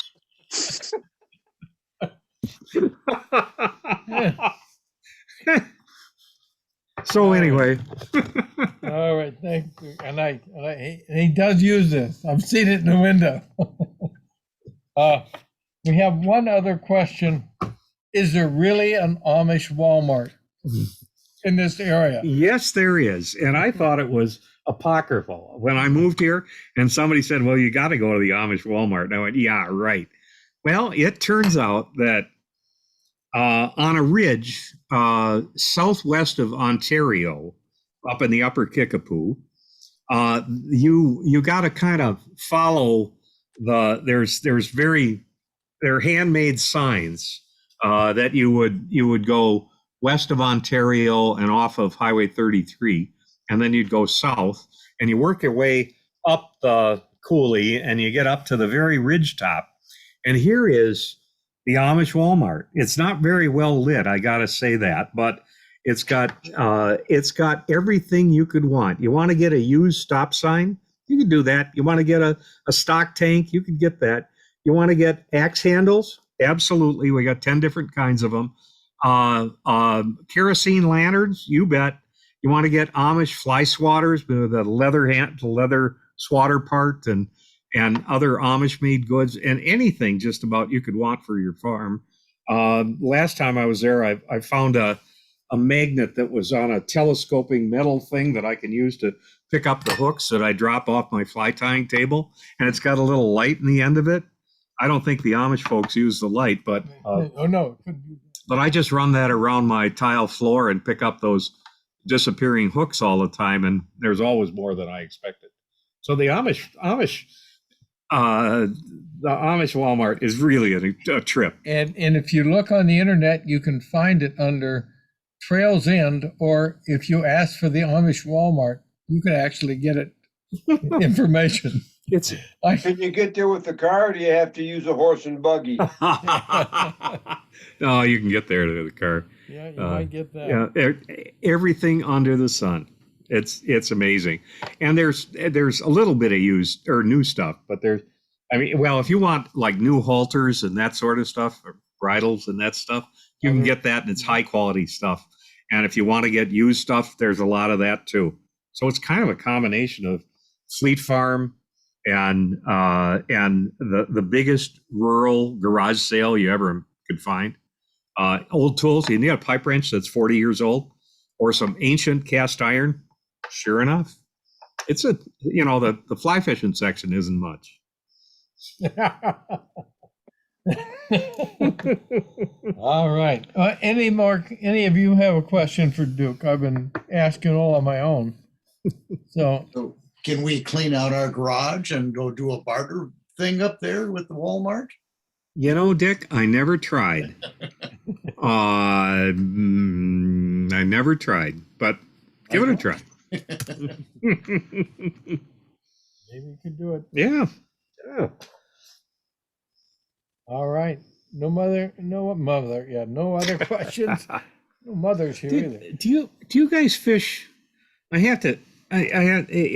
We have not talked very much, if at all, about fishing since 7 o'clock, and I'm going through withdrawal here. But let me ask you, if any of you fish, raise your hand, please, if you have fished a toe biter fly. Never heard of it. Well, if you're fishing in this neck of the woods in September, late August, into early October, and you can't see bugs on the water, but you see fish and riffles taking something, there's a possibility there's a migration at that time of year of giant water bugs. And they're not beetles, they're a predaceous critter that lives in these streams part of the year, but they might go to a little wetland or a pond someplace, and they are predaceous as heck. They eat minnows and tadpoles and baby turtles, and they have these pinchers on their front where they grab their prey and then they inject them with a neurotoxin and paralyze them while they digest them. So Google giant water bugs. When I first ran into it, it's probably 10 or 12 years ago now, I was fishing over in Rush Creek, and I kept seeing these rises in the riffles. I couldn't figure out what was going on, and I finally caught a fish. I wanted to take a couple fish home for breakfast, and I finally caught an 11 or 12 inch brown, and doggone, its belly felt like it had been eating nickels. And so I opened it up, and it had about 15 of these giant water bugs in it. They're about a number 8, or maybe even a number 6. Earlier in the season, they're smaller, like a stonefly nymph is smaller when it's immature, and then it gets bigger, or a crayfish, So I started to try and imitate them, and I tie foam body flies, but they're not really like dry flies. When they do this flight, I had one bounce off. I was fishing over on Plum Creek a couple of summers ago, late summer, and I felt a thump against my waders, and this bug hit me in the chest, and it bounced off and into the water, and it kind of sat there for a little while like it was stunned, and then it went shoo, and it's really powerful, and it swam right down. And so those fish probably take them when they're a little tumbled around, but they're a nice mouthful. And so last winter in Wisconsin Trout magazine, we had a little contest to see who could tie a toe biter. And I had looked on Nature Center things, and you can't find them in a fly fishing entomology book. No. They just aren't anywhere. But if you look around in other books about aquatic entomology, you'll find this giant water bug. And I looked up with nature centers around the country, from Texas to Ohio to Minnesota, and they described them. And they said, in some places they said sometimes they're called streetlight bugs, because they might fly at night and they land on blacktop under a streetlight thinking it's water. And then the kids go out and squish them, and but the toe biter name comes because because you could, if you're wading in some stream that has them, they could pinch you on the toe, and then you wouldn't get, paralyzed neurotoxin, but you'd get a painful little bite, like a crayfish pincer on you or something. Well, that was the way it was 10 years ago when I was first looking at this. And since I've found a medical journal article that reported on a half dozen cases of people who had painful reactions to those bites. So it ain't harmless. The toe biter thing is not harmless. So we had this little thing in with trout, and people submitted their suggestions for toe biters. We got a great set of flies. That's what they look like. And oh my God, I can't wait. The winner won a fly box with 4 dozen really nice flies that the guy that I consider the Energizer buddy of Wisconsin fly tying, Bob Hasse, tied for him. But my thing is, this summer I get to fish these guys. And all I can say is, when you're fishing them, use enough tippet. Heavy enough. So anyway, that's my fishing tip. That's a good fish for a 3X tippet. When I tied them. Yours look like that? No, I thought mine were too big. Yeah. Well, stay tuned. Stay tuned. We'll see. I'll check back in later. Dude, Yeah. Dude, put that box back up there. Oh, you want to take a picture, Scott? Okay. Yeah, I was just gonna grab a screenshot. Yeah. Look at that. Okay. Okay, hang on here. I'll do one here, Scott, and send it out. Oh, all right, got it. And I think the thing about these is, some people tied them just with foam, and the ones that were probably the best ones had some kind of weight on them to get them into the surface film, and they're a moving, they move like a predator, so you got to move them. So Is that the winner? That came in after we picked, our judges picked a winner. There's one here that looks, I don't want to touch it, I'll get bit. It's really good. So we had a lot of fun with that. Yeah. I'll bet you guys are looking for a place to fish. Let me tell you. So, okay, just between us, just between us. The work that was done the last couple of years on Citron Creek, which is probably the nearest town is Steuben or Steuben, depending on how German you are. Yeah. That's a nice piece of work. Lee Wulff, you guys put the styles up last fall, Styles, yeah. and we'll have them signed by probably by early May. We'll have good. signs up on them. And that's a good half mile of water. And I think there's a prospect of being able to do maybe another mile of water, but that's kind of not just this minute. What about the part that's unimproved down there? Have you fished it? No, but I'm gonna. I'm going tomorrow. I'm going there tomorrow. That was my plan anyway. Tomorrow. Okay. Well, you'll find the improved water is fun to fish. Yeah. And they're good fish in it. And now, we've had a fall and a winter and a spring for those fish to sort of discover it, do their normal migration stuff, and some are going to stay. And now that they have habitat, it's got, really good chance of just healing and being a nice piece of water. So that's one. Another one that was worked on last year was Warner Creek, which is at Valley. Now, to get there, you got to go north from Lafarge on the highway that parallels the Kickapoo, 131, to Highway P, and then you go east about 4 miles maybe. And Warner Creek, we did a half a mile on Warner Creek. it's one of those classic driftless degraded streams. Great water, great temperature, terrible habitat. And this half mile goes through a pasture. And, you know, we've been using a lot of rootwads instead of lunkers these days. There wasn't a tree in that whole pasture. There was another project a half mile upstream that we had to haul the trees in so we could have some rootwads to put in on this pasture. But that also is styled with you guys' styles, and we'll have the signs up shortly. And that fishes well. It's out in the open, except you know, it's still kind of in a corridor that's lower than the level of the pasture itself. Now the banks are sloped instead of vertical and eroding. Now there's more structure, more habitat, and I think you're going to see that turn into a really nice piece of fishing water. I think I'd have to probably say that right now all of our streams around here have not had a good gully washer for a couple of years.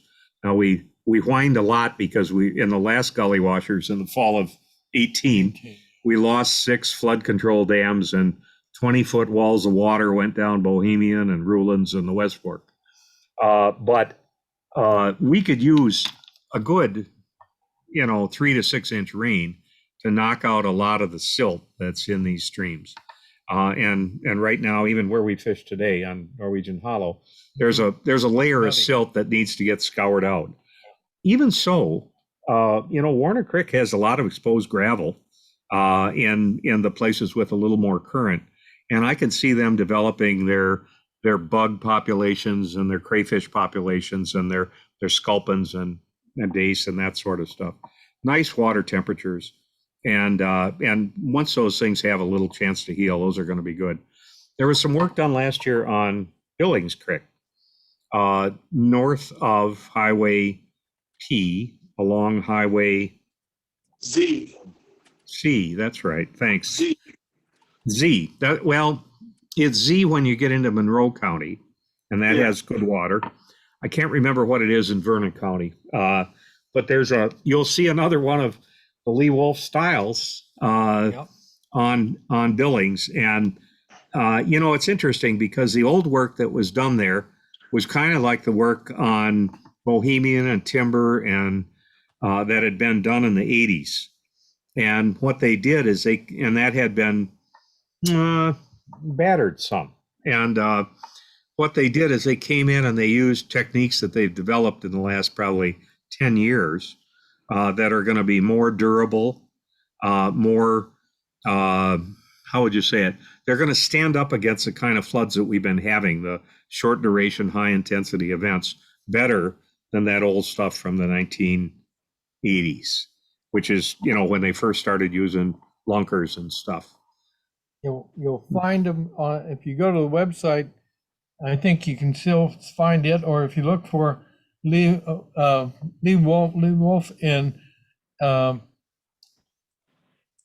Borger chapters, peculiar styles and where to find them.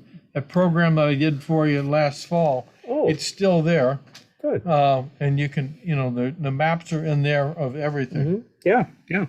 Well, once you get into Monroe County, which is the next county to the north, and you're following Billings Creek, and the county road that, whatever it is in Vernon County, becomes Highway Z in Monroe County, there's quite a fair amount of restoration up there. And one of the things that some of our government agencies, Wisconsin DNR and some of the counties are doing is these streams get the corridor gets grown up in box elder and willows and stuff, and it narrows them and makes them harder to fish and stuff.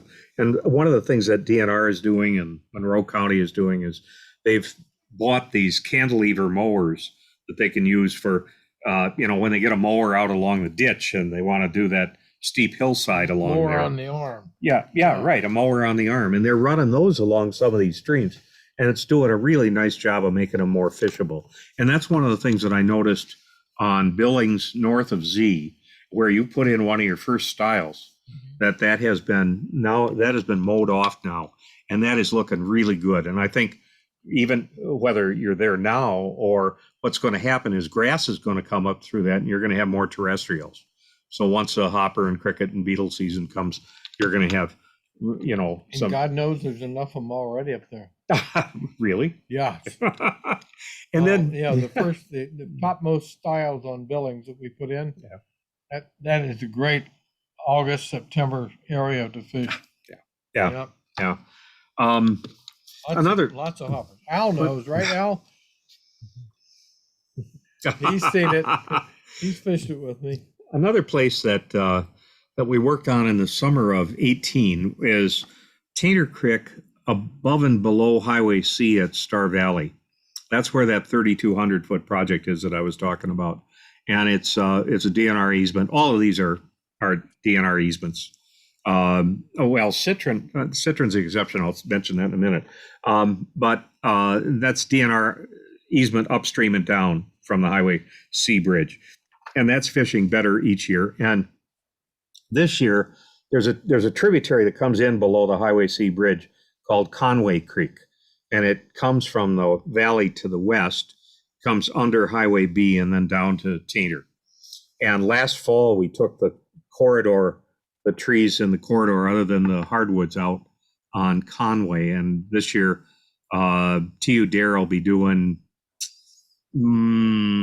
probably 3,000 feet of Conway from the confluence up.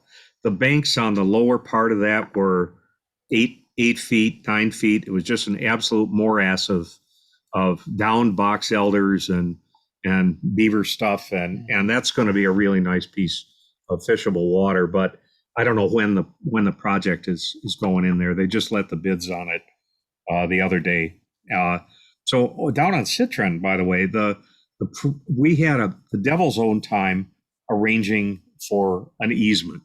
And that's essential to TU Dare projects that we're doing on the Driftless area restoration effort. And you guys know that if we can't get an easement, we're not going to do a project.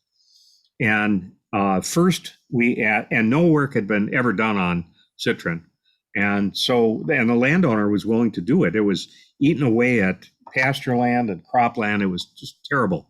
And the landowner wanted to do it. And so we went to the DNR and said, well, you guys have got $3 million a year to spend on easements. Would you buy an easement down in there? And they said, no, we don't know anything about Citron Creek. We don't want an easement there. We'll stick to places that we know are better candidates. So we went to the county, and geez, I met with the county land conservationist and the land conservation committee, and they have an absolute allergy to taking on new work. And this would have been new work. They would have had to develop forms, and they would have had to occasionally go out and look at them. And we said we'd pay for it. We'd pay for the lawyer to set it up. We'd pay for the recording fees for an easement. They said, no, we don't want any other work. And then I went to TU, and TU has a sort of a last resort policy against holding easements. They'll only give us the ability to hold easements in really restricted circumstances, and then only on a temporary basis, almost always. Well, so TU wasn't in a position to do that. So I had been talking with the Prairie Rod and Gun Club, which the only stream work that they had ever supported before was a little bit of work down on Sugar Creek 20 years ago. And so it was a whole different set of leadership and stuff, and they didn't know anything about it. And I worked with them cautiously, and they got their 501c3 status so they could hold it. And we helped pay for a lawyer so they could review it. And they said, okay, yeah, we'll hold the easement there. And so they're holding a perpetual easement that's 40 feet on each side of the stream. And I didn't know that. bless their hearts, you know. Wow. And I think, you know, if we're going to get something going in Crawford County, there's a lot of streams that could use work in Crawford County, and that's a good start. We got a nice project on Citron. We got good landowners who are really happy with it, and they're good, respected farmers. We got an easement thing set up. So now I think the next one's going to be easier. We also did, I know, you know, the DNR has not been working very much with new projects. They haven't taken on any new projects since 2017. I think they might have finished the last piece of Weister Creek in 2018 before the floods came. And you guys, I think you guys supported Weister, did you? Yeah. A lot. And you know, Weister's what, 3.5 miles of really nice water, and you ought to fish that. And the best pizza in the east end of the county is just off Weister Creek at the Blue Goose Pizza Barn. So don't hesitate to go there. A lot of times I won't ask people where they fish, but I sure will ask them where they get their breakfast when they go fishing, and then I can figure out the rest from there.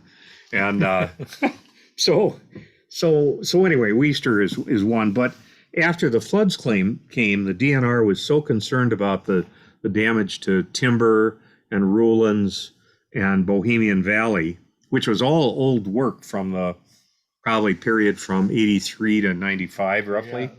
And we were thinking about going in on Bohemian and doing a sort of a renovation project anyway. But that just, we hadn't got it to the front burner yet. Well, the floods came and blew out a lot of stuff and rerouted stuff. And DNR said, we're going to work on renovating or rebuilding timber and Bohemian and Rulan's where it's necessary. And that's all we're going to do. And originally we found something like $1.5 million from NRCS to help do that. And they said, no, we don't want it. We're going to get a big check from FEMA. Yes. And that's going to pay for the restoration work. And well, they put in their application. They haven't heard anything from FEMA, and they're coming up on the 2021 season. So finally, they worked on Bohemian last year, and they did 3 pieces of Bohemian that probably total 3/4 of a mile, maybe close to a mile. And this year, they're going to probably do another 1.5 miles on Bohemian. So and I went over and looked at it, and the difference between the 1985 work and the 2020 work is absolutely night and day. And you'll see how when you fish it, it's going to be good fish habitat, and it's going to be durable to floods. And it's going to, these farmers that had the streams going into their corn, they're going to be back able to plant, and they're probably going to have buffers along them. So it's going to protect the stream too. So they're doing really nice work there. And they finally agreed to work with Tudare and NRCS. And so Paul Cron, who's our stream design guy for Tudare, is working with them to raise that NRCS money, which is good. They were trying to rely, because they didn't have any money from FEMA, they were trying to rely on trout stamp, and they ran through their trout stamp allocation in no time. So this year they're going to be putting a lot of time in on Bohemian. I think they're also going to do a piece of Timber Coulee that was also old work, and it's right down below the ski jump on Timber Coulee where P goes past the ski jump. There's a piece downstream there. Landowner's a real railroad nut, so he's got cross arms and railroad signs there. And is that where the gun club is down there too? No, the gun club's farther up I think that's at the upper end of the ski jump area, Westby Rod and Gun. Denny's, yeah, that's where we fished the other time, and how about that right there? Well, you don't want to fish it in the middle of the summer, but the stretch downstream is, when it's been in good shape, it's fun to fish. And the funny thing about it is, you'll come around a little bend and you'll think that you're seeing a turkey nest right by the stream, and then you'll see that one of them says Titleist, and another one is a range ball, and another one says Top Flight. And what happens is people hit their golf balls, they go in the creek, and every flood drives them a little farther down, and they collect in these back eddies. So when I go fishing with my wife, she golfs and I don't. So I'll pick those up and I'll slide them into the back of her vest. And she'll get home and she'll have 2 dozen golf balls stashed in the back of her vest. I don't know what she's going to do with 100 compression Titleists, but yeah. Raise fund. But there's another project that's promising. It's just not on we're not actually raising money for it, but we've got several landowners on the upper West Fork who are from the Bloomingdale Bridge, the one that's just west of Bloomingdale, not the one downstream. And from there up to the P Bridge, Paul Hayes's place, and just above. And those landowners are all willing to have that area done. And it could use the work. It's good water. It's really a nicely protected watershed now. I don't think this may be an iffy assertion, but I think there's a significant possibility they're not going to replace the Jersey Valley Dam, which breached in the 2018 floods. I think they're going to try and do flood control by upland flood control with land use changes and some smaller check dams farther up. But I think they might not replace Jersey Valley. It cost them $13 million or something last time. And that was only in 2012, maybe. And that's not the damage that it did. Right. So if we can do that stretch of the West Fork, that's going to be a really high quality piece of water through there. And it's probably a 3-year project. It's probably going to be comparable to Weister. And we'll have to see, where the funding is, where the bulk of the funding is going to come from, and which crew is going to do it, and all that sort of stuff. But easements are already in place, and it's water that would definitely benefit. Part of that had been done by Raji Widener just before he died. It was one of the last projects that he did, and then within a couple of years after he died, there was some serious flooding in there, and it damaged even the work that he'd done there. So I think with the techniques that they're using now to anticipate this flooding, we're going to be in a lot better shape for that stuff. Good. So I'm glad to hear that. Yeah. That they're working. We'll see. Yeah, honestly. We'll see. Well, Duke, I can't thank you enough for having me as a guest and hosting this meeting here for us at your home. What a group. And I'm glad we got you as our guest. And I can't say enough. And I really appreciate what you've been telling us and what you do. I know, I know what you do, how much time. You quit, but you haven't quit. You're still working for nothing. So the gist of that is I actually retired from working for TU last May, except for the Kinney project. So I'm supposed to be 1 day a week I put on the Kinney project, and they always got more hours from me than they paid me for when I was full time, and they're still getting more hours from me than they're paying me for when I'm part time. If anybody's got any advice for me on how not to flunk retirement, could you please let me know? All right. Well, I didn't see our conservation chair show up, so if you're going to come up and work on the styles, please let Jerry Ward know, or call me, or drop me an email, or Jerry Ward an email. My phone is always open. It's 847-284-4824. I hope you all know that. And let one of us know you're coming so we can plan for how we're going to do that those days. And I think it's going to be a pretty quick set of 3. It's not going to be a lot of brush clearing or anything. We're just going to go in, move in, out. So, and they're getting it marked this week. Yep. And Duke has done that for us. He tracked down the diggers hotline and the landowners, and I appreciate that. Thank you. Because it's hard to do it from a distance. So that's about it. Other than that, if you have any questions before we go. Thank you, Duke. Absolutely, my pleasure. It's good to see you guys. Thanks for all you do. It's, we really appreciate you and and your chapter and all you contribute up here. It's just really, it's good for this area. It's good for the streams. I hope it's good for your chapter, and it's good for TU. Because I can tell people, these guys from Illinois, they're coming up here and they're working when they could be fishing, and people like that. They want to see people giving back, and you guys do that. So my applause to you. Thanks for everything.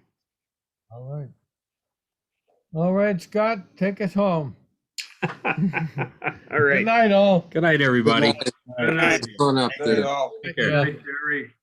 Good Take night, care. good night, good night.